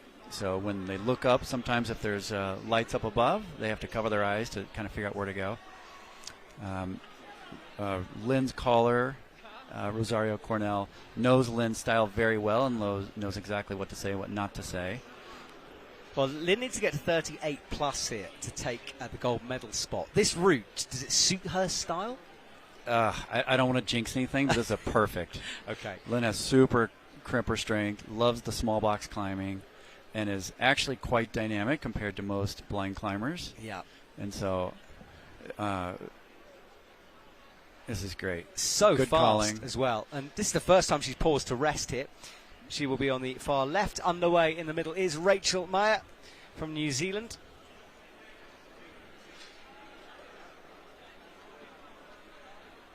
Yeah, there she is, underway, halfway. Nice. So, halfway through here.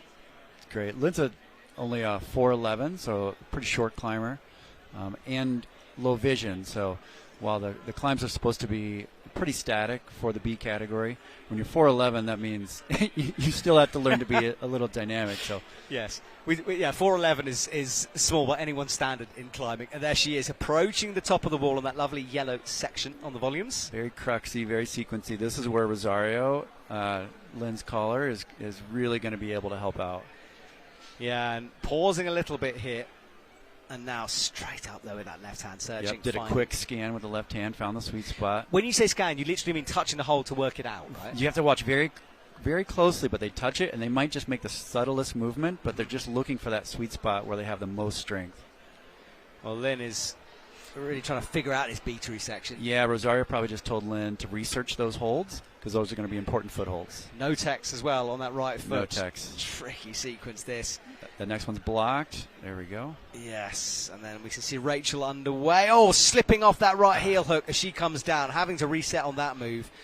I think a toe rather than a heel. We go back here to Lisa as she comes out towards the crimp on the right. Finds the left foot. And out she goes. She's nearing the high point here, Scott. Didn't like that hold. Another mature move to just move down, reset. Yeah, it's worth remembering Kandoi as well, who is on the right-hand side here. He's squatting down on that sloper section, foot half on the no-tex, half on the tex, as Lisa gets stood up. This was the poppy move. She does it. That should be the high point of the gold, That's the high point. Come on. To my mind, nice, yes. So, with one athlete to go, Scott claps in the commentary box next to me. Scott, you can breathe now. That was great. Right, well, we're back to Kandoi. Kandoi just slips coming over towards the right off that sloper there. And we're staying with Rachel then in the middle of the ball. So Lynn guaranteed to got a silver medal, which is fantastic work for her. Fantastic. That's great. Rachel breathing deeply there as she hangs on. She's got a wonderful story, has Rachel. You should go and check out her Instagram. Lives with her kid in New Zealand. And New Zealand, although a wonderful country, does not have the best climbing facilities nearby, certainly. So out she goes towards the right. Yeah, one of the climbers from the non-para World Cup this weekend is here today, AJ from New Zealand. He's here watching her right now. Brilliant. Rachel with that, I don't know how to describe that move. So an undercling press. It's a press in a tough position. The wall is steeper than it looks. Yes, it is. And she had a moment to take in the crowd and have a smile. Out she goes, skipping with the feet.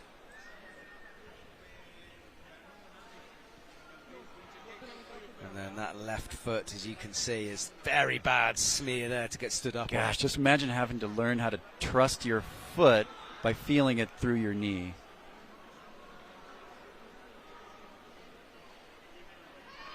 Come on. Oh, she falls.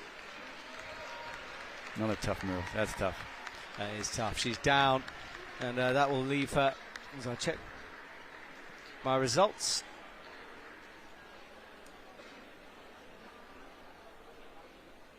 Right, Rachel down on the ground, and then finally Phoebe Barkan on the left-hand side is underway. Now, Phoebe is also tied for first in this climb. This is the last B3 female climber. Yeah, so this is, and I hate to put the pressure on you, Scott, but the only lady standing in the way here of that gold medal we were talking about. Phoebe is a very strong climber, taller climber, communicates a lot with her caller. Has a new caller this year. So that new caller relationship, I guess it's one of those things with any relationship, is it can either be fantastic or, doesn't quite work, shaky ground. Absolutely, and you have to have high expectations for your caller, and there's caller falls all of the time. Well, we've moved on for the men's to the next category, men's RP2, down on the right-hand side. And from India, great to see Manikandan underway there. It's good to see India, to be honest, here in any IFSC World Cup, and especially Para as well, as he's underway, climbing up. And then on the far left, yes, we have a long way to go on that route, Scott. Long way. This is a tall wall. I don't know how many feet it is. Do you? No idea. I mean, it's got to be around about, I would guess 16 metres. It is 15 very to 16 tall. metres. And it's Feet, overhung. Just adds more climbing space. I don't know the equivalent to feet. I never know this. Right. I'm a Brit. I bet it's it could be 55 or 60 feet. Yeah, so we're watching Phoebe here from the U.S. Strong climber. Any of those tall moves, she's going to barrel through, and she's got a good color. Yeah, she's climbed well so far. Efficient stuff from her, but the crux really is to come above her head. Yep, and you watch as she's climbing. She grabbed a hold, didn't like it, had to very quickly move on, whereas a fully sighted person would have known not to grab that hold, and they would have just made the move. And this is the element of luck I was talking about. You might just one too many times grab the wrong bit of hold. Absolutely, that burns you out. Absolutely. So oftentimes the B climbers they're leaving a little bit in reserve. So if they grab the wrong hold, they're able to reset and restart. But in climbing, as you know, sometimes you just have to make the commitment with the high consequence. Yeah, Manikandan brings up that right foot. He's got to stand on the sloper now, which he does with the left. And just very straight arm. He's climbed well so far, but he's approaching the iron cross there. That was cool. A big bump out now. Right foot drills itself in. You can sort of shake in that position, but you can't rest. A lot of falls in this section. Nice. Great lock off. Phoebe, by the way, shaking her head on the left-hand side, maybe with this no-text, not enjoying this at all. Looking down at the sight guide, trying to figure out what to do. Come on. Pull in. That's a tough lock off. Oh, Phoebe goes. That means, though, Scott, that Lynn takes that gold medal. Congratulations. Thank you. Yes, you're allowed to be biased with that one, I think. It's okay. All right, so Manikandan loses the right foot. He's been a bit wild on this top section, and that wildness finally got to him. It looks like he'll get the plus on that, but that's some red leg climbing right there at the end. It was, wasn't it? Those legs flicking around behind him as he tried to get some purchase, but he will have to go down. Right, from France, yes, Lucie Jarige underway. Now, Lucie, look, I mean, I've seen her at the top of the podium almost, I think, in every World Cup that I've ever commentated on. Wow. She's so good. But that left impairment, occasionally it's a big thing to work around. And we know that there's impairments on left and right in this category. So it'll be interesting to see how she deals with these sequences. And how the route setters plan for that is absolutely unbelievable. Yeah. It's like they're writing a story on the wall with different characters in mind. It's so cool. I spoke to them about it this morning. I was like, how do you do that? And they just said a lot of thinking, a lot of testing, a lot of planning. But, you can only test and think and plan so far. It's pretty special to watch. And I know they have the routes pre-planned, and then they watch qualifiers, and they can see what the strengths and weaknesses are, and they can make adjustments. So, Lucie climbing very well through the bottom. Ooh.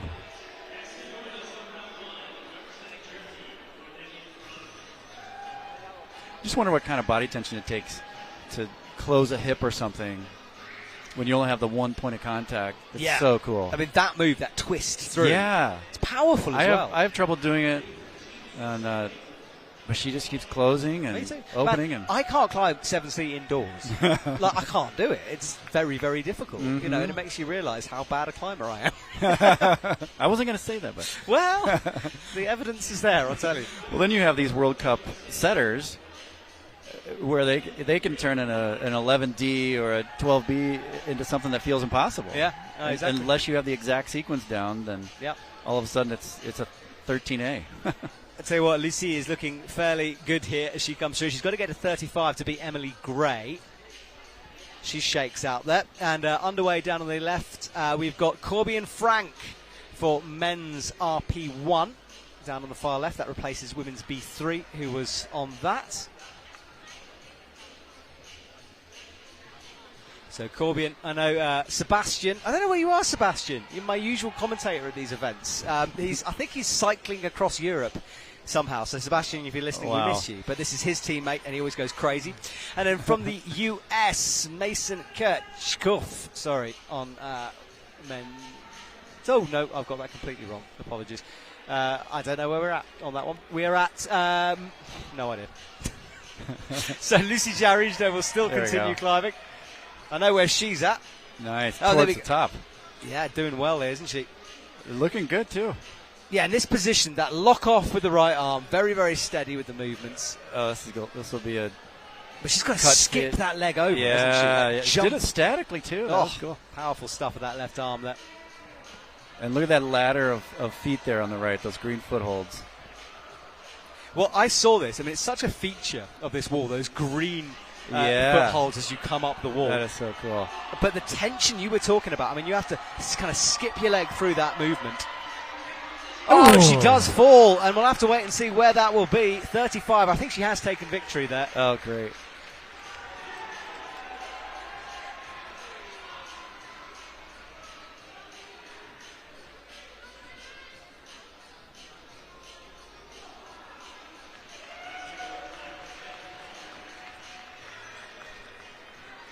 Corbin up on the left.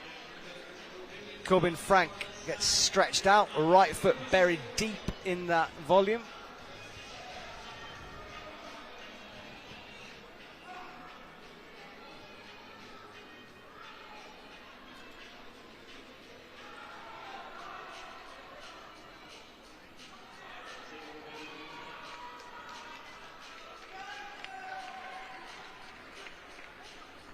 Right, over on the far right-hand side, Braden Butler is underway from the USA.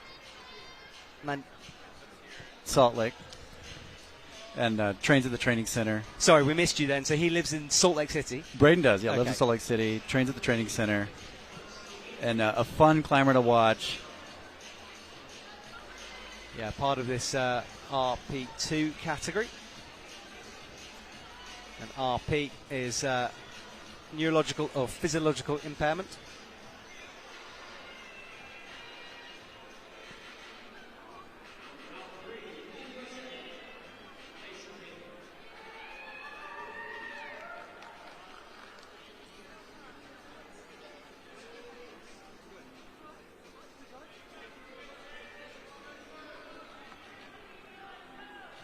Right, we're watching Braden coming up here on the right, nearing sort of the first big crux, this slopey hold. And his teammate is underway as well on the left. Yeah, looking pretty casual so far. He's looking good, isn't he? Resting through well. Taking his time, yeah.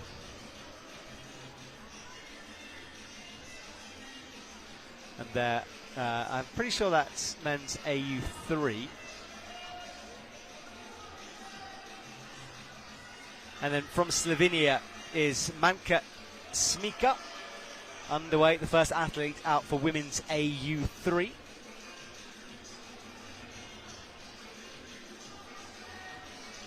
And she is underway there. And there she is on your main screen. There's Manka. So this is RP category.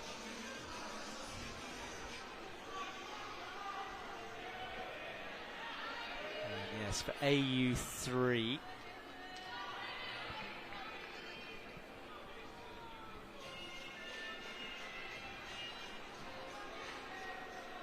Braden's flying now.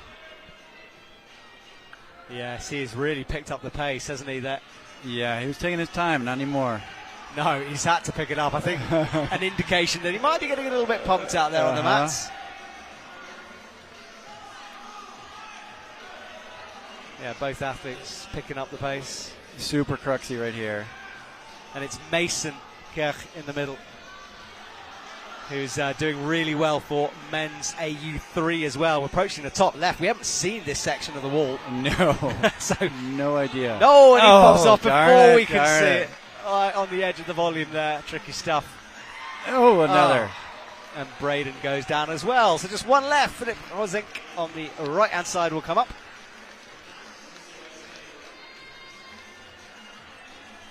All action here. And Manka still climbing at the moment. And then from Norway, we have Kim Rushag underway on the left-hand side for men's RP1. Men's RP1, Corbin leading the way, 29, his high point currently, so that's a high point to hit. Yeah, he's sharing the route with the B category now and pulling himself up. Yeah, and the atmosphere here in the climbing wall is really cool to see. There's lots of stands, our sponsors. There's free pancakes on our left-hand side. Scott, no one has offered me a pancake yet, but it's on the left. Kodiak came by. They offered. They You were too busy. That's fair enough. Yeah, so there's free pancakes. There's Team USA in the house as well, selling merch.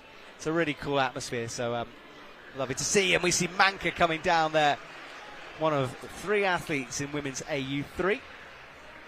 And that was a big breath there from Kim on the left-hand side. He tried to bump up that foot. That's a lot of work. Yeah, that was a big move for him, and he will take a moment to rest on this jug. Mentally and physically, yeah. Reset a little bit. Get ready for the next moves. It just gets spicier as you go up the wall. Yeah, and it's what I love most about paraclimbing is the fact that the routes evolve with the different categories. You know, what we thought was a crux for one category changes for someone else. It's so fascinating. Absolutely, and the route setters are so cruel. All they think about is getting these people off the wall. Yes, I know. They're a mean group of people. They are very so talented. mean. Very talented, but very cruel. Philip Hozek is underway. Look at that, picking up his own prosthetic That's there great. with the trousers. Great move, great move. To lift it Come up. on, nice. But darn he it. falls, yeah. So he's back down to the ground. And then from Germany, that is, I mentioned it earlier, that is Philip Hozek on the right-hand side. And then Michael Morsapir on the left. He's got an interesting story. Lost all his fingers on Everest, as we can think it was Everest anyway, but high-altitude mountaineering, frostbite, lost all the fingers. This man's climbed, I'm pretty sure he's climbed 8A outdoors before. Wow. So talented dude. That's wild. Yeah. And it's so no idea. interesting how he's been moved around in different categories. He's had to adapt from that over the years. Right. Yeah, because he lacks range, he lacks power. Yeah. So, Philip from Team Germany. We know how good Team Germany are historically in these para competitions. In that RP2 category, where he will have to get above Brendan's 46 plus in order to get the gold. So quite an ask for him. He's making his way, though. Moving pretty quickly. Yep.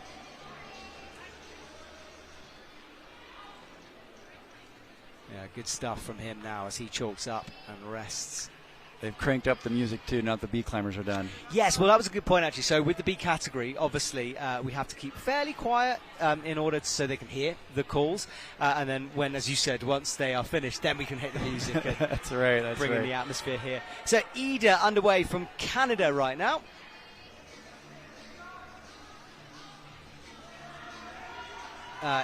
It's Emily, sorry, not Ida. Oh, Philip falls, big spiraling fall back down to the ground, and I don't think that's going to beat Braden's high point of 46 plus. Manny Kanda as well got to 46, so I'm pretty sure that Philip is down in bronze with that one, and Braden will take the gold, so another one for Team USA. Very close, though. And then Emily boosts up to the right from Team Canada. And look at the climbing as well from Michael Morsapir here. Very confident, too. Quick to move, quick to land a catch. Yeah, he's Nice. powering through, but crimpy sections come. And crimps are quite difficult when you've got no fingers, so he's going to have to really work hard here. Wow. Look at Emily is speeding through. I don't know if this is the pump, what did you call it, pump train or whatever it was? What did I call it? I Who can't kn- remember. Oh, She falls as well. And that pump- cross-through move. The pump clock. The pump clock. Just the alarm just went off. That was it. Yeah, the pump clock ticking away. ticking down. The alarm went off and she fell. I love this analogy. I'm stealing it, Scott, forever. It's yours. So, Michael Morsapir, elbows going up ever so slightly here, but he's excited. You can see the finish. Starting to head towards the bit we haven't seen before. Oh! No, that left hand coming down. But that is a good score for him. That does lead him out in front with only one to go. Dominic Geisler, who will come out next. This is the last climber coming up? Yep, for that category, yep. All right. We're getting through this pretty quickly, you know. There were lots of categories, but we're ready. With 4 athletes, 4 people going, we go through. Paul Martin then from the USA wraps that left finger around.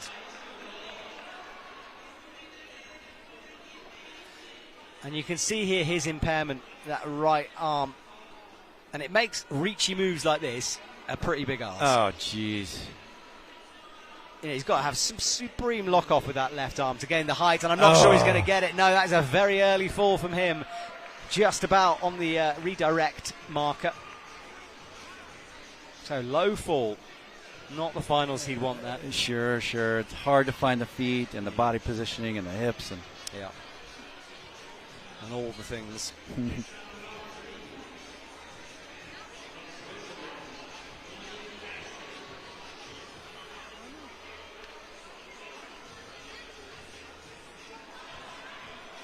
Right, so from Switzerland, Dominic Geisler will be the final athlete out on the such fascinating. I think it's a beautiful bit of setting. I love that all black jibs on white no-text. It's gorgeous. They do such a great job. It's very aesthetic.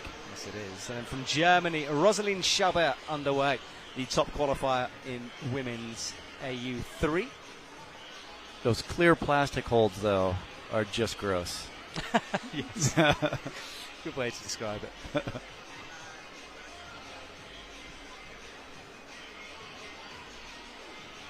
And then on the far left, from France, Alois Poitier. The air conditioning doing well. Ben, my previous commentator, was talking about how it can get a bit sweaty in here, but the air conditioning unit's doing well to battle that. Nice. And that wall is super sticky. It's like, it feels like 50 grit on the pale color wall, and the black is a little smoother. Interesting. But it feels like sandpaper on So it's not wood. I haven't actually gone and touched that wall. I presumed it was slidey wood. Oh, no. Okay. No, that the wood color is very gritty. Interesting. Right. She is transitioned into that gritty section then, near the Perfect Descent and EP sponsor logos. Thank you to those guys for helping out. Dominic has to go a long way on that route in the middle in order to get into the gold spot, beat Michael Moore.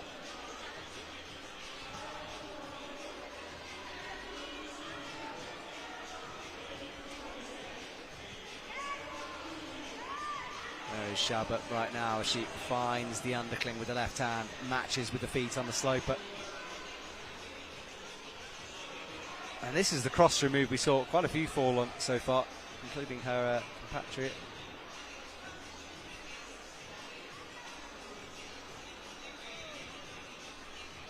Right, she finds the right hand, but this is another big move off that impaired left hand as well. She decided what the bait is, though, making a move. Yeah, it was confident stuff as she wraps that left palm on. Oh, come on. Tricky foot movement there. You've got to really rock up on that right foot. Matches. Nice.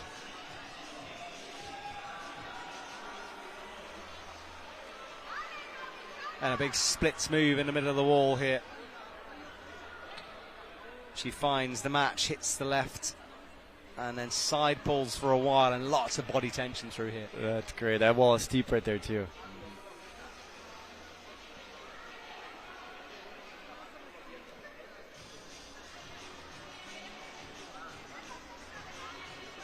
Right, a chalk and a shake up, and then those small green feet. Dominic Geisler in the middle.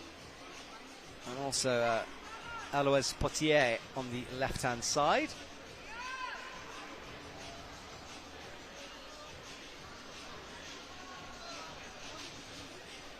Dominic approaching the high point here.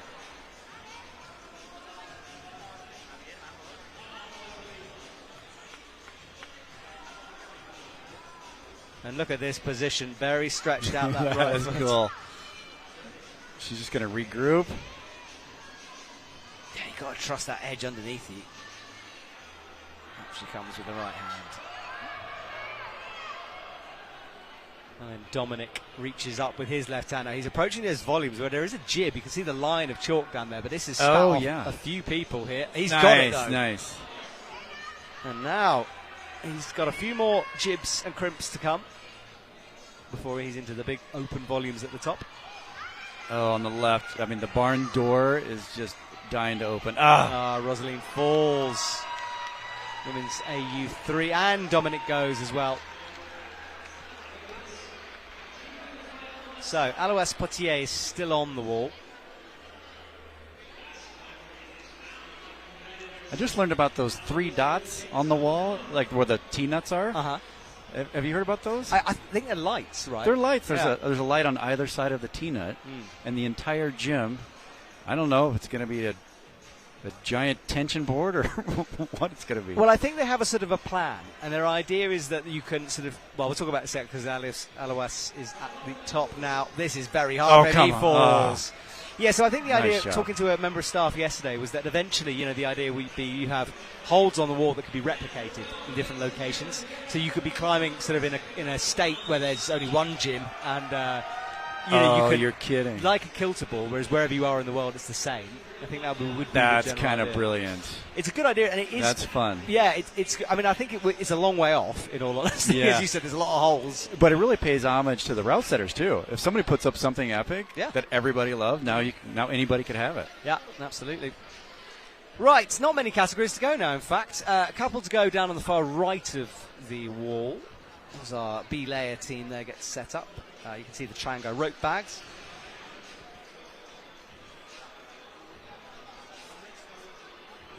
So let's have a look at the results from that category then. Here we go. So women's B3, Lynn Poston, top gold medal for her. Elsa in silver, and then Phoebe brings up the bronze medal. And Mika down in fourth. Congratulations, Scott. Thank you. Congratulations, Lynn. Yeah, good work from Lynn Poston, a top 38 plus. One of the few tops we've seen in this hard round for the climbers. And in men's RP1, Alois Potier, we just saw him, 35, gets him the gold medal over Corby and Frank, and Kim Rushag down in third. Paul Martin, fourth. Can't pick up a medal here today. Women's L2, Lucy Jarige gets another gold, Team France. And then Emily Gray after that, South Africa claiming silver medal, and Rachel Meyer, great work for her in bronze. Countback making the difference over Caitlin, and then Morgan down in fifth with a 29.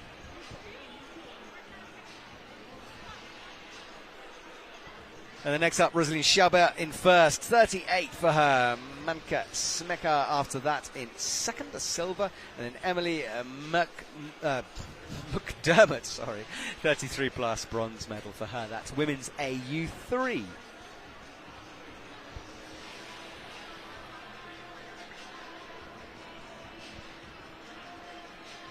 just 3 athletes climbing in that category. Some have up to 6. Depends how many athletes are here on the day. And then men's AU3, Michael Moore-Sapir does take the victory, time being the difference there over Dominic Geisler, getting to the same point, and draws in the qualifying round means we're separated by time. Mason Kirk after that, and Benen Palmer in the last spots on that. Men's B3, Cosmin Florent Gandois takes the victory, 47 plus for the Romanian over his teammate Daniel with 41 plus, Andrew with 41, so just fractionally below, and Chaz Masiuka falling quite early, and fourth place for him this time. Men's RP2 goes to Braden Butler with a 46 plus, Menikandin Kumar, silver medal for him, 46, and then Philip Hozek, 41 down in the bronze medal position. So that was the story of that round.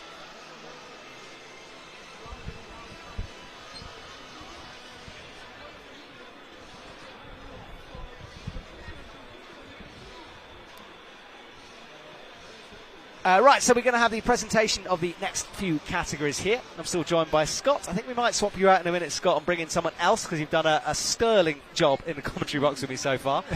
It's been lovely having you talking and explaining, especially things with the site guides and how that world works. Thank you for the invite. Happy to help anytime. There's a lot going on in that category. There is, isn't there? And one day we'll get microphones on the site guides. That's what I want. That would be great. To hear what they're saying. It's a whole other language. Exactly that. Well, Scott, let's say goodbye to you, sir.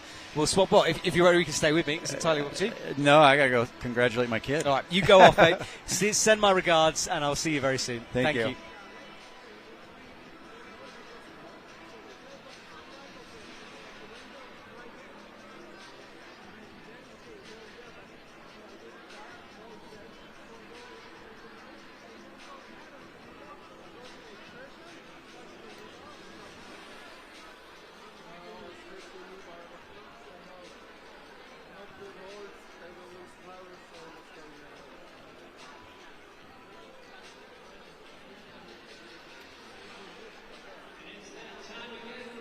Right, everyone, we have the rotation of the athletes coming through the next round. We'll be out in a couple of minutes as we make our way through. And just a reminder to everyone, the World Climbing Club, free to watch on YouTube. You can go and get behind-the-scenes action, interviews and more from all of our World Cup events. The Brazilian ones have come out recently, and you can check out everything from there.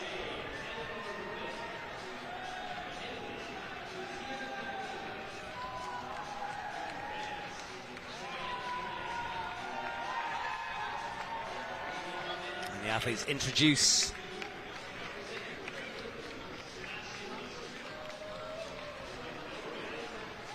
And what a moment it is for those athletes standing out on the stage here this afternoon. Really lovely to see, and this is a moment where all that hard work gets celebrated.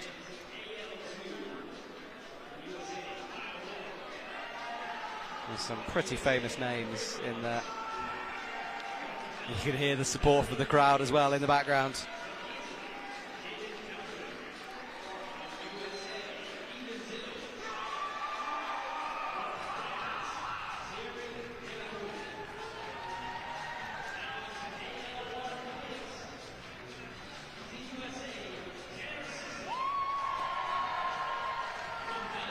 The wheelchair athletes down at the bottom, spectacular from them. They will be campusing their way through the routes later on. Angelina Tzell at the last to be introduced, the world champion, and what a legend he is. And look at that crowd, full celebrations out there. And a really lovely scene, as I said. Look at that, party-like atmosphere, high fives all round. Some camera teams from Trango there getting some footage, and the athletes will leave the stage. For the time being, we'll have them in the future, of course. And we will bring on our next commentator in a couple of minutes to join me in the box. And there is Christoph down at the front, and Slobodan, one of our photographers, well, the photographer, the IFSC photographer anyway. You can see his work on Instagram, and the athletes' Instagrams, of course, so we'll be sharing their stuff.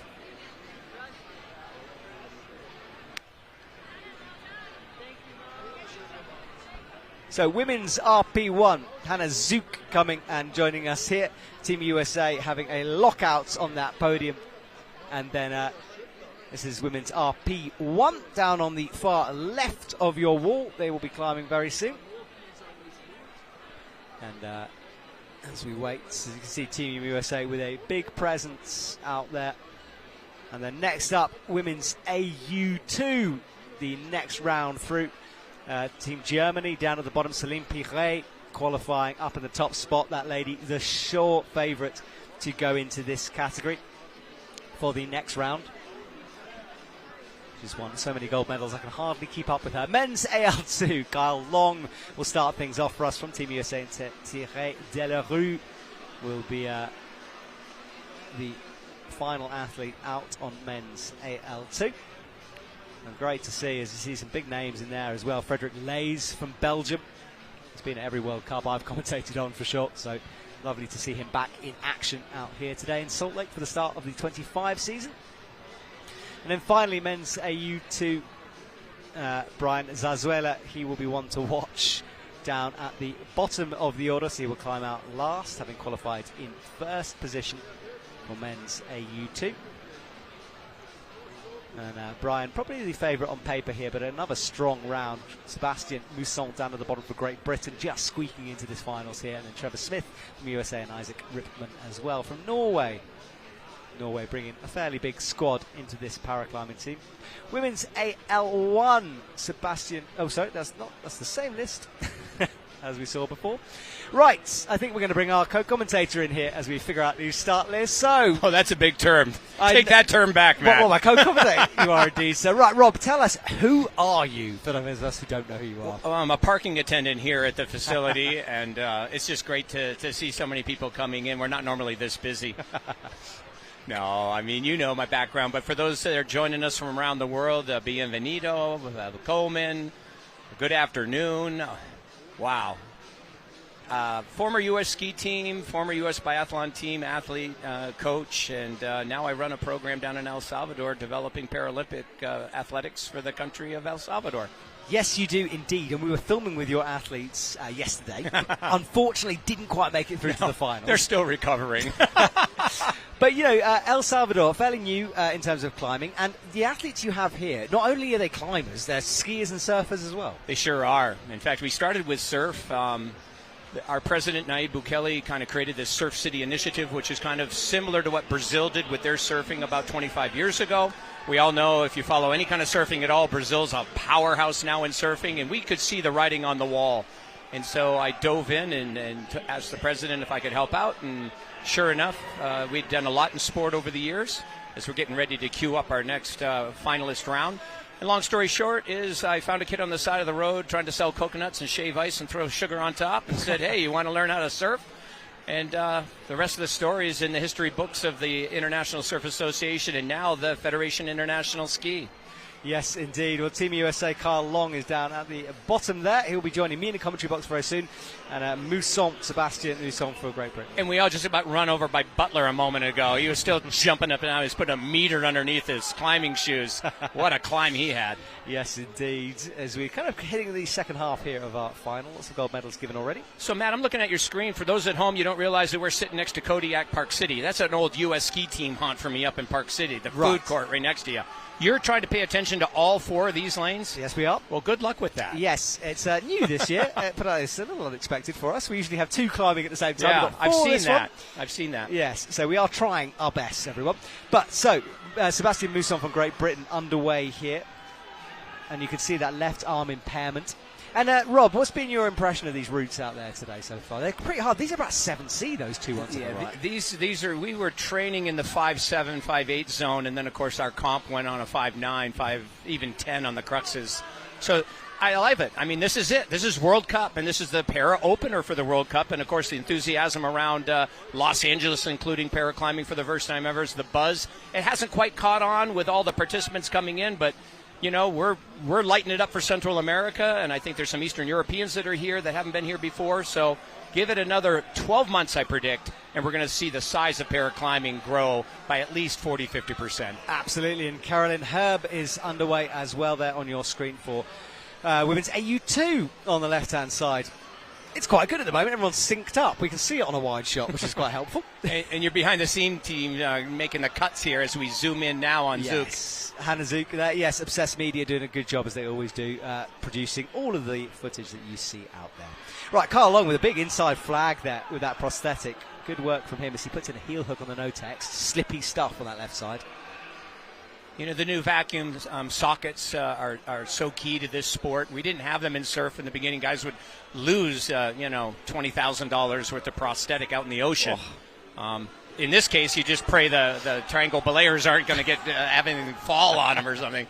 But yeah, I mean, the equipment keeps getting better and better and better. And for us in a little country like El Salvador where you can't even get prosthetics, that's the only reason I didn't bring prosthetic athletes up. We just don't have prosthetics that are worth a hoot.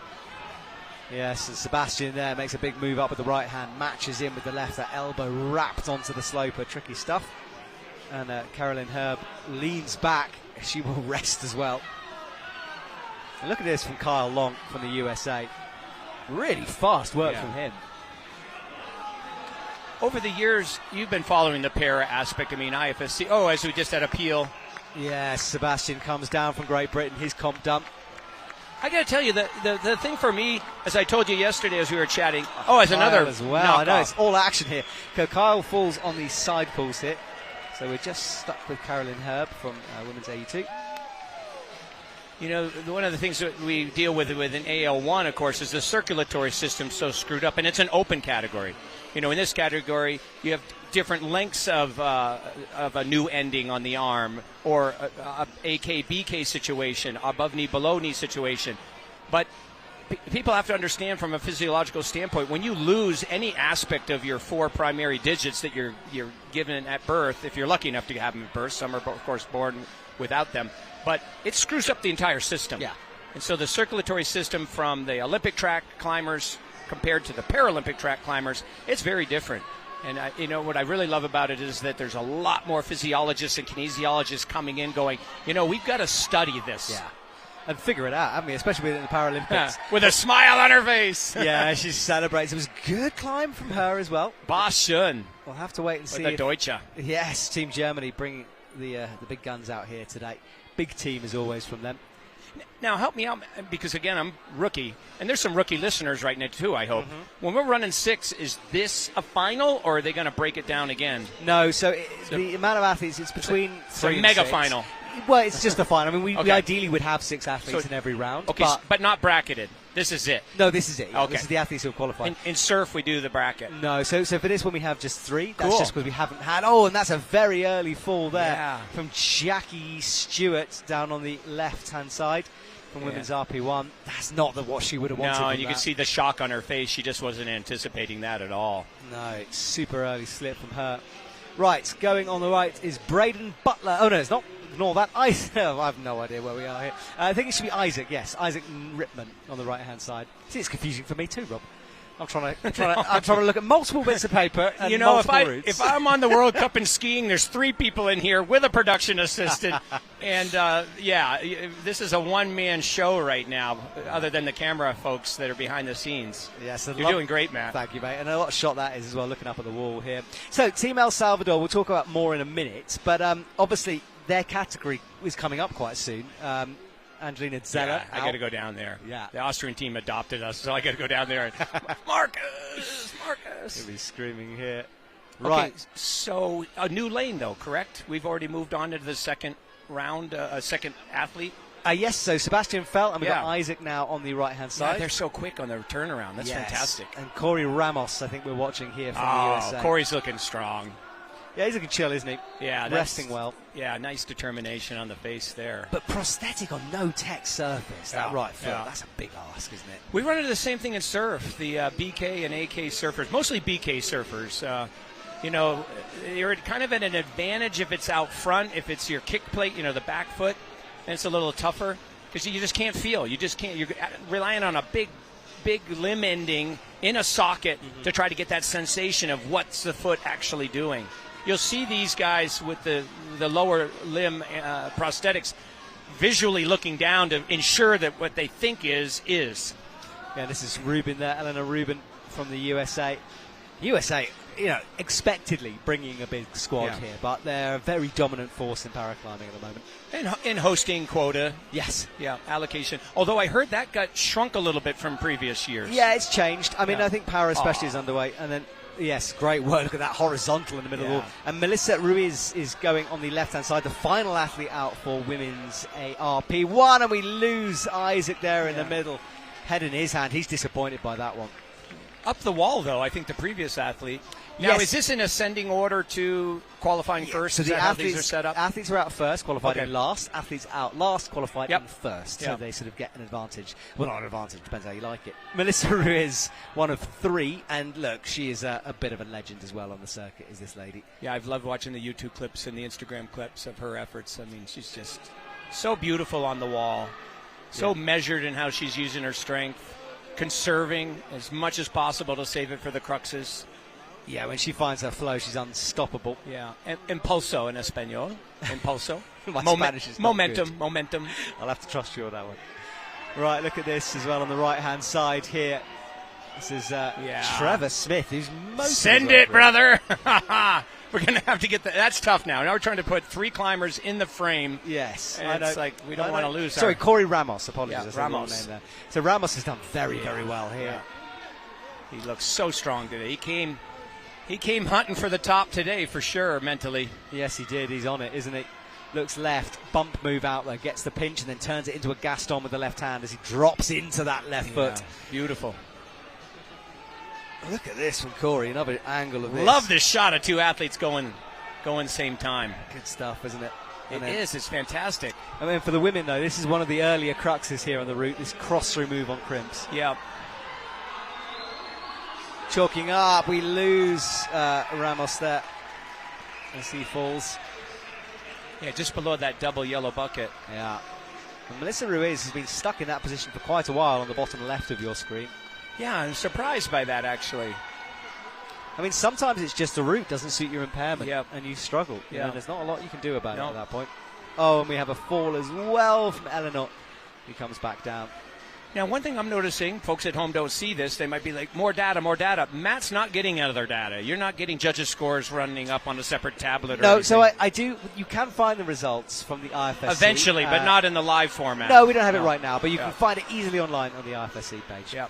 Right, Ruiz is, she's trying to turn that left leg into a drop knee, I think, to make this move.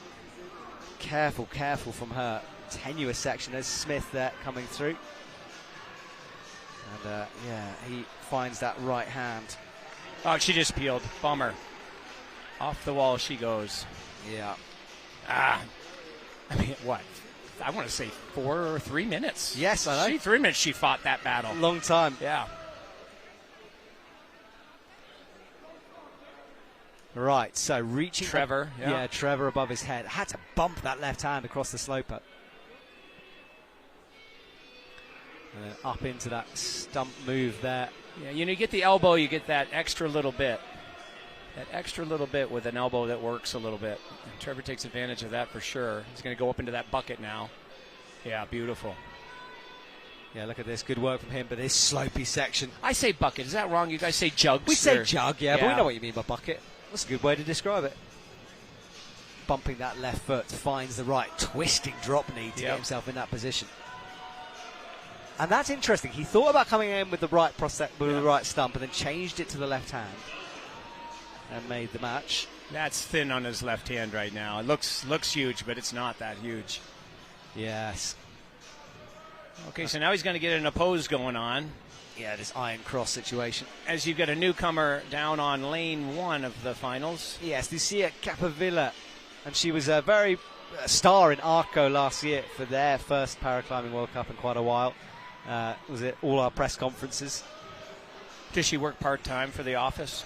No idea. I'm joking. No idea. I have to give a shout-out to IFSC because, they all have to have headquarters, right?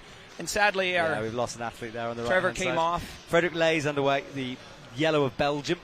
But I had, over the years, so much fun in Italy and so many friends from the Olympic teams in Italy over the years. And the Dolomites are spectacular. I know the headquarters for IFSC is not up there, but still, just to see Italy with one of my IFs that I have to work with is exciting. I can't wait to actually go visit their offices. Yes. You've been there so many times over the years. In Torino, I've been at Frederick. This is Frederick Lay's, and look at this prosthetic that he's designed on the right. I love it as well. I totally love it. I don't know any of the rules on prosthetics, but obviously you are allowed, from standardized, you're allowed modification. Yes. Because he's clearly done that. Yes, right? Exactly. I don't know if it's been standardized yet. It might have to be for the Olympics.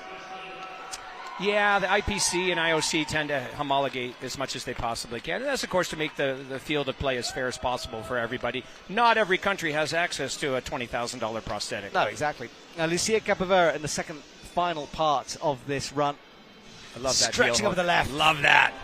Oh, double heel hook. Love it. Locked it up there on the wall as she comes through.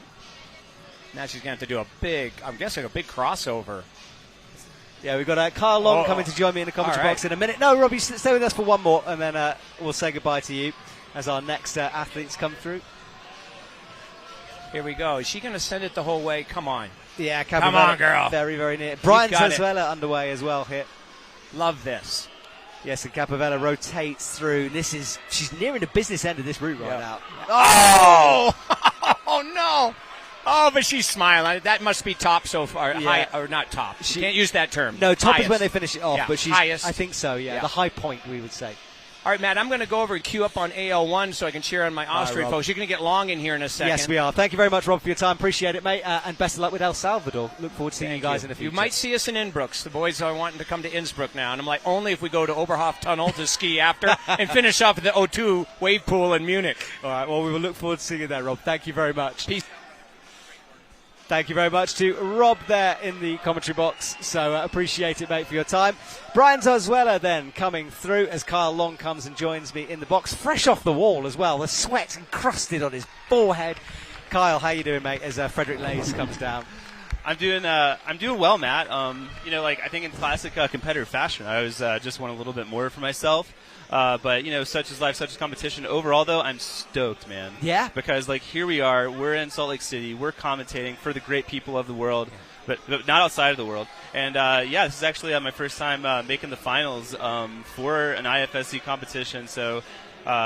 I've got a 2-year-old at home. I've had a lot of really amazing growth over the last, since she was born, actually. And so here I am with a child and just, having my best results ever. So, yeah, all things considered, I'm doing great, man. Well, how are you? I'm all right, mate. I'm enjoying this. It's been a hectic one for athletes at the same time. It's been full on, but we are keeping up. Now, Brian Zozuela. He's fighting. He is fighting to gather his feet. He's got his residual limb in that sloper, and he's recollecting himself. He's a guy who's super resilient. He can go from foot slip to full focus, full attention, cool, calm, collected, and moving so fast. And here we are fighting, hand after hand, foot after foot. We're eyeing the next hold. He's finding a way with this crimp. He's getting his hip in to get his feet up and gathering himself, like we said. This is, I would say, something he's just really well known for. He's got a short memory and great body movement, as we're seeing. Yeah, and he's approaching the top now, framed in the lights, and falls and there he goes. There he goes. He may just get a plus out of that. That was a pretty powerful move one way or the other. I think that's going to be the top then as well. He needed a 42 to move into the gold medal position, so I think that might be it on that wall. I think you're correct there, Matt. So yeah, that's a solid, really solid performance out of Brian Zozuela. Now we have an interesting situation here because obviously David Kramer in your category. Yeah. So just tell me about your impairment, because you've got right leg impairment. We're seeing here the similar impairment from David. So what's the difficulty? I mean, obviously with a prosthetic it's harder to sort of feel the holds, I presume, but tell me a little bit about it. That's right, yeah. So it is a little bit harder to feel the holds directly. It's sort of in the same way that you can feel a piece of paper on the end of a pen. It's sort of comparable to being able to feel the climbing holds within your prosthetic. And so you just have to be really focused and really diligent in the placement of your feet. On that topic of diligence, we have Céline Piret moving through a difficult section. She's thinking, she's focusing and working on her feet. Definitely not a trivial section. We see the dead point move, reaching up with her residual limb. Yeah. And meanwhile, David Kramer, he's just moving through calm and collected as he is. Now, I want to talk about Lucy Jaurige because we were chatting about her with Ben Mayforth, North Face athlete, and been the face of their campaign. She was in Paris Fashion Week recently. Yeah. Super cool. Yeah, that is awesome. I think it's fantastic. Paraclimbers are just doing amazing things all the time, and we have a lot of outstanding advocates. Solène is one. Ben Mayforth is another. Someone not competing who's also an awesome advocate for us is Maureen Beck, who's actually doing some calling for Team Canada. Which is just awesome. That's just her. She hears of a need and she takes it. Yeah. David falls. Sorry to interrupt you there. David falls on the little side pull section. Yeah, he did. That section, I have to say, was absolute nails. The volume on the angle of the wall there is just, it makes it really negative. All you have is little nubbins for just barely the friction that you need, and it's a very footwork centric move on. For people that are missing a foot, which makes it challenging. But hey, that's what the World Cup's all about. Exactly. Now Céline Piret resting, and it's always interesting with a favourite like she is. At some point, you expect her to lose, but boy, does she keep on being so consistent. She does, and I think it's a situation like Brian, like we just saw her 10 moves ago, real tenuous dead point move, but then she comes back, she collects herself, she gets ready, she makes the move, and she sticks it. That's Solène. She finds a way to fight move after move, to get herself in the position that she needs to keep the holds one step at a time. And here we are, amazing drop knee, displaying her flexibility and her strength to stay there. And she's there and there and there. And these routes are not designed for you to stick around on anything for very long. The diminishing returns and the fatigue set in very quickly on all of these climbs. Well, she launches left, has to drop that move eventually, but that was good work from Selene Piet. That was excellent work, and I have to say, good job from the route setters, because Selene normally just cruises these, and here they are evolving just like the rest of us. And on for USA right now is Tanner Sislaw, finding a much wonderful rest for the AL1 climbers. His impairment is that he has no motor function, no sensory function in his lower limbs. And so he's doing what we call campusing. So that's just going hand over hand, hold after hold, the whole way. He's not really able to use his feet at all. Yeah, and he drops down, coming up onto that slope of that expression hold. He drops down. I'm eager to see what his score is. I imagine it might be in the 50s, which is to say that he campused through 50 moves. And I don't know about you, Matt, but 50 campus moves sounds really, really hard. I don't know what you're talking about. I could do that in my sleep. Yeah. And something about Salt Lake really brings out the Team USA competitors. And on that topic, we've got Ethan Zills here competing in my category, AL2. Ethan is a force of nature. He's like, I kind of think of him as being the calm before the storm. He is the chillest dude. And then when you watch him climb, it's like seeing an amazing storm off of the coast, and you're just like, wow, that is impressive. That's Ethan Zills climbing in a nutshell. Chillest guy, ferocious climber.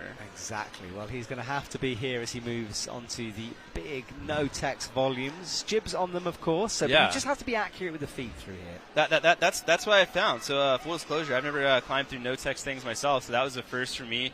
And I can feel a bit of a boost to my ego to feel like hey, I'm at IFSC event in the finals, not trivial, and I was able to move through that. Ethan, too, looking as calm and collected as we would expect of him. Great heel hook, finding ways to rest. And that's a lot of what these competitions of this level are, is it's finding ways to do the things that other people can't. And that's how you stratify yourself. That's how you set yourself apart from the rest of the field.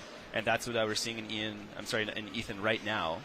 Yes, Ethan rotates through, gets into the pinch section here, and you've got to be accurate with your feet as well. Small holds and very overhanging through the section of the wall. It was quite overhanging. I got to the section, I was like, okay, this is where the fight is. And that's absolutely true. And here we are. This is where the fight was at for me. But Ethan, again, finding a way to set himself apart. He's finding a way to milk some rest out, to get some lactic acid out into space where you really might not expect someone to be able to. Here he is. Okay, big move. Using that arm span, ape index as we sometimes call it. Healing the smallest of holds. And I touched that hold. I can tell you it is smaller than it looks on camera. Yeah, and he comes through now. Fighting so through the pinches. Moves that body weight over, and that's not quite going to be for him. Not quite. Amazing job out of Ethan. Just absolutely fantastic. I stand impressed. I can see the expression on his face. He wants more, just like the rest of us. But we're competitors. That's who we are. Yeah. So the current high point is Corey Ramos on that with 44. You're down in fifth at the moment, Carl. I'm sorry, 34 plus at the moment. It's okay. Such is life. Again, I'm really excited that I made it to the finals of this competition. And then, as always, I'm getting to hang out here with the one and only Matt Kroom. Here we are. For those of you just tuning in with us, IFSC paraclimbing finals. We're 5/6 of the way through the AL2. We're almost done for the whole category. company. Yeah, that's right. So I'm better late than never arriving over here. And who do we have up next here? So we have our athlete here from actually we've lost her list here, but this is obviously Patricia van der Hoven out and about for the women. As we try to find her in our list, but Pavitra, I remember seeing her back in the day when I first started this competition. I was so impressed by just her pure physicality out on the climbing wall. Summed up in one word, tenacious, Matt. I'm going to go with tenacious on that. What do you think? Yeah, I would agree with you. She fights to the end. She can occasionally sort of almost sit on a couple of holds and shake, but you've got to have so much power to do what she does. Yeah, that's definitely true. She's able to, and again, like sort of central theme of climbing, right? The thing that sets us apart is, finding ways to do things that other people can't. Yeah, exactly. And this is what's so impressive about watching all of you athletes out there, is it blows my mind. So Pavitra rest. Now, this is what I mean by this resting moment. She finds these sequences. She definitely does, those are not trivial holds that she's pulling through. If you can see how much of her fingers are not going in these holds, that's because they're shallow. There's not a lot to grab there. Here we are. She's on the same rest that Tanner Sislaw was on just moments ago, and I think I see Thierry Delarue on for the final climber for men's AL2 now, 1/3 of the way up his climb. Yeah, there we go, on shot there. So your final athlete in your category. He's the only one who can jump above you. He's the final athlete. He's like, I feel like he's the omega in our category. He's just, and what I mean by that is he's the final. He is a fantastic. Pavitra Ford. That's such a hard move. That's such a hard move. I mean, so I think that the camera is doing us a great favor. That hold is exactly what it is. It is shallow. It is slopey. There's a layer of chalk on there because people are fighting desperately through it. On that topic, we see Mr. Delarue himself working through sort of the meat and potatoes of this climb. He's examining, he's calculating, he's figuring out what he's going to do, and far be it for me to judge what he's doing. I think he's doing a great job. He looks calm. He does look calm, doesn't he? Just controlled with his movements. Sometimes we see sort of slightly stabby movements, especially with the prosthetic. But look at this, cruising and just lovely pressure. Absolutely cruising. He grabbed that arete volume and skipped 3 holds to such the thinnest hold possible. He's doing the things that that me and my coaches were thinking oh yeah, don't do that. That's going to be really hard. but here we are. He's just he's the person that we all chase. He's the leading example for this category. We're going to see what he makes out of this. I think that hold might put him in top position, if I'm not mistaken. Yeah, I think he's moved up. He's got to beat 44. Oh. We'll have to wait and see confirmation. It will be updated in a couple of seconds, but I think that might be pretty close, That might be pretty close, because I don't know that hold on the volume was one that would score him higher. He might get a plus, and Corey might get a plus. Well, according to my score, 44 plus, so he is given the gold medal. He's ahead by a plus. My goodness, that plus life. That's just that's incredible. I got to say, I love that, mate. That plus life. That plus life. Yeah, my final score at nationals was that plus life. I managed to beat Mr. Ethan Zills by a plus. So shout out to my buddy Chris Holt, who coined the term "that plus life." That's brilliant, mate. And of course, you never know if you've got the plus or not, because you don't know the scores when you're on the wall. So you just keep climbing as far as possible. You don't, and you peel off. You're just definitely. Oh no, I should have gotten that, and then you're like, oh, it was good. Yes, exactly that. On the topic of good or great, we should say. Yeah. So Marcus Posendorfer is underway. That he is, and he's blazing a trail like he does. He's another one of these people who he sets the standard in his category. Fantastic climber. Not enough impressive things to say about him. He's also got a great mustache. Have you ever seen it? I'm about to. I think his mustache game is strong. By the way, I got very confused early on. Pavitra was climbing in the men's category, which is pretty incredible. I'm not quite sure what the rules were changed for that one. That's a great question. Thanks for bringing that topic up. So one of the categories, one of the AL1 categories, didn't quite have enough people to run, and so there was they've always had funny rules about merging different categories together when one didn't have enough to run. And IFSC, body of democracy that they are, here we are, Posendorf fighting to stay on. He hits the Pavitra high point here, but only just. Oh my gosh. So, wow. That is amazing. Amazing out of him, amazing out of Pavitra. So, that, wild. I know we have to return to this topic of women and men competing together. So she was combined into the men's group because there weren't enough women. Yeah, that's right. There weren't enough women's competitors. So AL1, I think, may have been actually the biggest category here because we put the men and women together for a total of, I think, 12 or 13 climbers. They brought an amazing squad of competitors to the finals, as we just saw.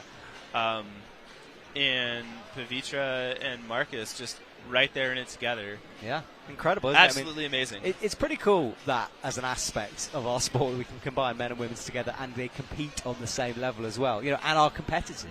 Yeah, that's absolutely true. I think men and women bring different strengths, to the table, and I think that by the time you shake everything out, there's no substitution for hard work, and we see the hard work paying off for both groups. Yeah, very, very cool. So we have our final few coming through. Angelina Zella comes onto the mats. Now, look, what else can we say about this man? World champion, multiple gold medalist. Can he be beaten? That's the question. World-class bandana fashionista. True, very true. He was telling me last year that he was got really into weightlifting, so he was doing some heavy lifts. I'm not sure if he's still doing that. I love the concept of him having gotten into weightlifting, but his arms were already the size that we're seeing now on the screen. Yeah. Yeah. Not trivial. Maybe he was born with it. Maybe it was the weight room. But he's one of our favorite athletes to watch. It's going to be fantastic to see how he navigates the same section that Feature and Marcus both worked through. He was showing. We had Rob, the El Salvador coach, on earlier on. He was showing the El Salvadorian team how to put on liquid chalk yesterday, which is a really cool moment. That is cool. I think it also speaks to who he is. Like, I don't know that he knows the El Salvador team, but he's just like, I can serve people. I'm going to do that. Yeah. And I think that's so much about what paraclimbing is about. And here we are. This guy is just. We thought Marcus was blazing a trail. Angelino was just, oh my gosh, that's like a 1-5 lock off for those of you who practice at the campus board. So this guy is just going 1-5 lock off after 1-5 lock off. We're seeing some effort now. Hard cross move. Yeah, I mean, to that very thin hold. He's got to be careful not to burn out though as well here. As you said, skipping lots of holds. So lots of holds. Yeah. There's the high point coming up. He's not taking the same rest that Feature and Tanner Sislaw took. We're on that gnarly slope Feature came off of. We're at Marcus's high point now. Let's see if he can make the next move, or are they going to be tied?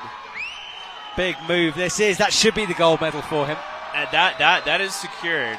I'm not the judge, but I'm going to argue that is secured. That is a gold medal for Mr. Zeller. Can he possibly top this route out? It gets slopey up here very hard. It does.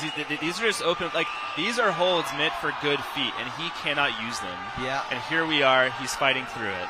Yes, he's not necessarily expected to get to the top, and he does fall there, but that will be the gold medal. Absolutely amazing. Sick performance from Angelina Zella there. And to my reckoning, that signals the end of this comp. We've been motoring through it because of the 4 categories at the same time. Yeah. Wow. So, Kyle, what's next for you? Innsbruck, I presume, or are you not going? What's next for me is my wife, Jenny, my daughter, Margot, wants to spend a bit more time with me, and so less of me in the gym on the weekends, more time with them. I love them so much. I hope you guys are out there listening, and yeah, so that's my plan. Still going to stay on the training, going to get ready for Climbing Hard in the fall. But I think this is the conclusion of my season, and I feel really proud of myself and really happy with what I've managed this year. Wonderful, man. Well, look, congratulations on your first ever finals. That's pretty cool. No, it is first ever final. It is my first ever IFSC finals, yeah. Amazing stuff. Well, Angelina will celebrate there, and our crowd will applaud. We do have the podiums to come, and I think I'm going to go and find someone to interview in a couple of minutes, so there is still more to watch. But we're going to have a look at the results, first of all, from our round. Yeah, I have no idea when the results are, man. I came over here. One of your agents found me. And, I know. And just said, "Come here, Kyle." I sent them out. Right, Hannah Zook wins RP1 gold medal, followed by Marissa Ruiz, who got kind of stuck down low on 14, and Jackie Stewart in bronze. So Team USA lockout, of course, with just the 3 amazing. categories. Classic cool. SLC. Awesome job, guys. Yeah, Salt Lake City, obviously the home nation, having more spots allocated as well, means Team USA can bring a big team here. And we wait for our next set of results. Great work from Hannah Zook there, who takes that gold medal. Super impressive. And then women's AU2, Selene Piquet takes yet another gold medal, 38 over Lucy Capovella, and then Eleanor Rubin, followed by Carolyn Herbin down at the bottom in 4th, 38-29 plus the spread there. And really not a broad spread there. No. That's remarkably close. Yeah, just 10 points in it. And what a performance with Selene again from her. I think it just shows the depth and the growth of that category that, Selene just used to blow everyone out of the water, and it is that tight. It really is. That's just a few moves. Yeah, 34-38, the only thing in it. Incredible stuff. But Selene did fight through and get in that gold. And then Thierry Delarue wins your category, followed by Corey Ramos in silver and Ethan Ziltz in bronze, the third. Frederick Lays, David Kramer, and then the man next to me, Kyle Long, in sixth. First final, mate. That's not pretty damn close to fifth place there as well. Hey, I'm pretty happy with it, man. You know, like we always want more of ourselves as athletes, as competitors, but you know, hey, it's been a good weekend or a good Tuesday, Wednesday. I'm so disoriented right now. PB, mate, PB. Brian Zazuela, your teammate, 48 plus over Trevor Smith and Sebastian Mousson in bronze medal position. Isaac Rittman down in fourth. Team USA, you guys are going to have a big party night tonight, aren't you? Yeah, after party at some Western bar. I can't remember what the name of it is, but yeah, you know, I think that we've all worked hard, and some of us will enjoy ourselves, and some of us will be getting geared up for the next competition. Absolutely. Well, congratulations to Team USA. You're really leading the way on that medals total at the moment. A couple more results to come here as we come into the next round. Brian and Trevor, by the way, are friends, but they're also like just pseudo-friendly rivals. They're pseudo-rivals, but they're just friends, which is awesome. Right, Andrea Zeller, we just saw him climb 45 plus, the high point over Marcus, and Pavitra takes the bronze medal in the men's category for AL1. That's incredible. Not enough amazing things to say about Pavitra, and obviously my countryman Tanner, love him to death. What a category! Just a few holds again, separating fourth from first. Amazing like stuff. Just so impressive. Again, that's just the growth and the advancement of the sport. That that once upon a time maybe these athletes would have been more of a spread in the scores, but we are so close now. Yeah. No, exactly. All right, well, Carl, I know you want to go celebrate with your teammates. I'm going to let you go, and thank you so much for joining me here in the commentary box. Matt, thank you for having me. We have to do this more than once every 2 years. I hope we get to do it sooner than this. Absolutely. Yeah, soon. All right. Get yourself to more World Cups, and I'll see you soon, mate. Thank you very much.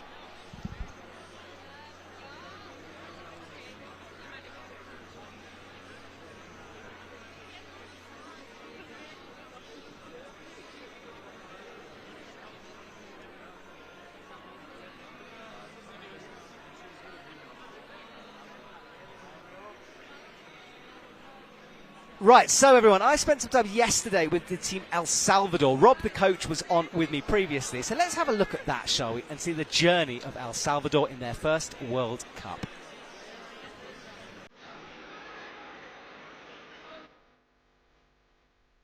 My name's Rob Powers, and I'm a founder of a nonprofit called One Team. And we've been operating in El Salvador for 15 years and have just gotten into helping the country out develop its Paralympic program for the last 4 years. Previously, I was an Olympic coach for the U.S., an athlete for the U.S., but here in my encore old man viejo loco gringo career, it's all about trying to do something for a country that is certainly underserved, but with a new president, President Bukele, that really wants to see the Paralympic movement light up. And thanks to a couple of families, we're able to privately fund the whole effort as volunteers. Property for the nonprofit down on the coast. Drove in a tiny little road, and in the corner is a kid in a wheelchair trying to shave ice and put sugar on top, minutos. I stop, I get out, I'm like, hey, you know how to swim? No. You want to learn? Yeah. How about surfing? Want to try surfing? Yeah. Where are you from? I live on the other side of the river, 100 meters away. I shook his hand and said, Johnny, you are now a member of the El Salvador Paralympic surf team. 5 months later, 9th in the world. Today, 4 years later, 5th in the world. So along the way, we picked up another athlete that was bored throwing a javelin, saw that a friend of his, Johnny, had been doing the surfing stuff. He's now ranked 8th in the world in surf. Then the boys meet one of my Navy SEAL buddies that lost his legs in Afghanistan that loves surfing, but he's a 7-time IPC Paralympic medalist in skiing. Hey, Rob, can we try skiing? I'm like, sure, that's my sport. Why not? No snow, nothing, no ability to train. But we took him skiing. They both in a year and a half qualified for the World Cup, which requires point qualification, and World Championships. And now David's like 7 points away from direct qualifying for Milano Cortina. I saw climbing got announced for LA, and I was like, well, we're already involved in 2 international federations. Why not a third? Here we are at a World Cup, and the boys, our number one goal was to have fun and to keep a positive attitude, and we've accomplished that. So 12 years ago, and even up until just a few years back, if you said no to joining a gang, you immediately got a hit put on you. And that's how Johnny ended up with 3 bullets in his body and a spinal cord about this much separated at the T6. A few years later, David, said no to the gang asking for his phone, his wallet, and they were trying to shoot his dad. Stepped in front of his dad as the pistol went off.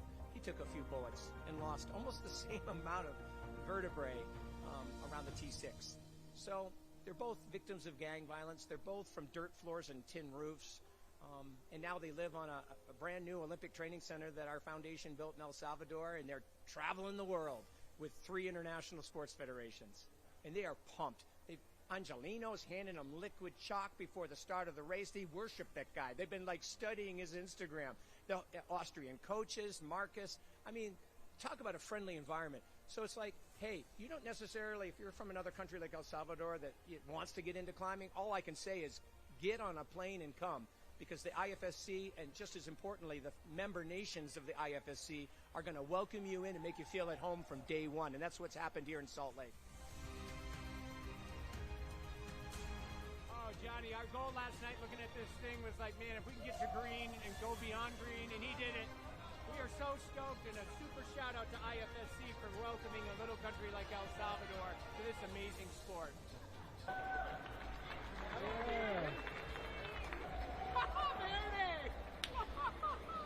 Fantastico!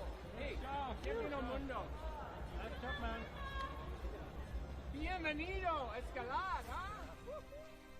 About it is that they are just so eager. They're so eager to not just represent their country. They know, we've talked at depth about the fact that the wheelchair community specifically is incredibly underserved, not just in El Salvador, but all over Central and South America. And they know that they're representing El Salvador, but they're also representing what can be done if your life is rolling in a wheelchair. So it's kind of fun coming in here as newbies, and we're rocking with Trango as one of our big supporters. You know, we've got a wall built by Trango down in El Salvador. We're the envy of all the climbers down there. But we're also helping out the Federation through donations of rope and harnesses and helmets and snap links, carabiners.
Right, everyone. Well, podiums are to come. You can see them being set up on the mats in the front, and the athletes, of course, will be celebrated out there.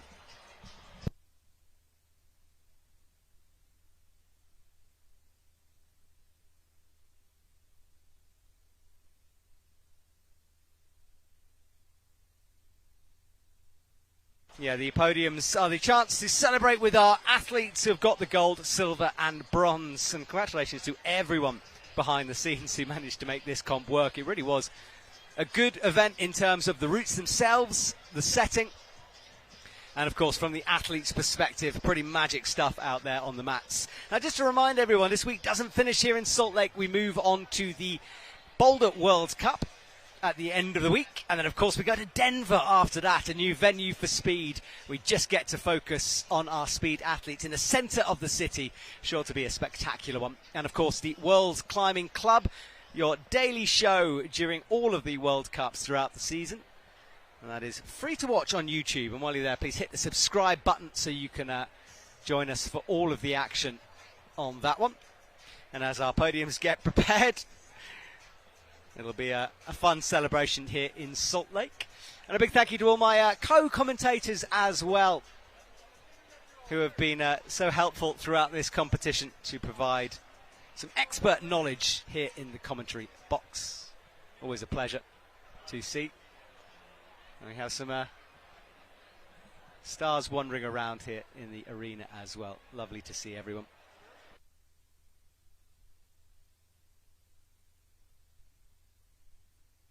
Right, everyone, we will say goodbye to you for now and allow you to enjoy our podiums in peace as we come through the 19 athletes who have managed to get medals here this afternoon.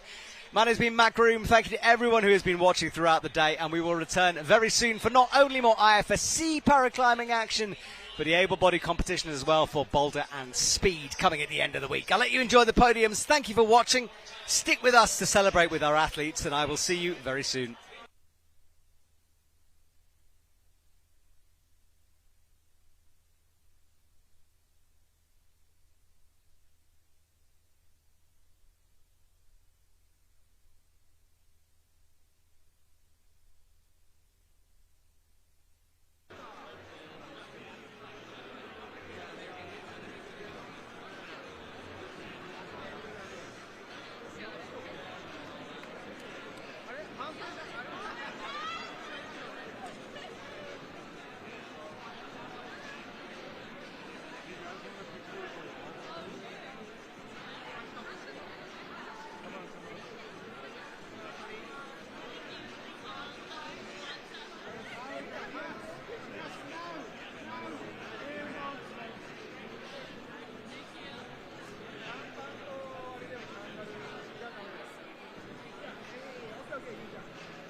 sunate kao dünya man, please.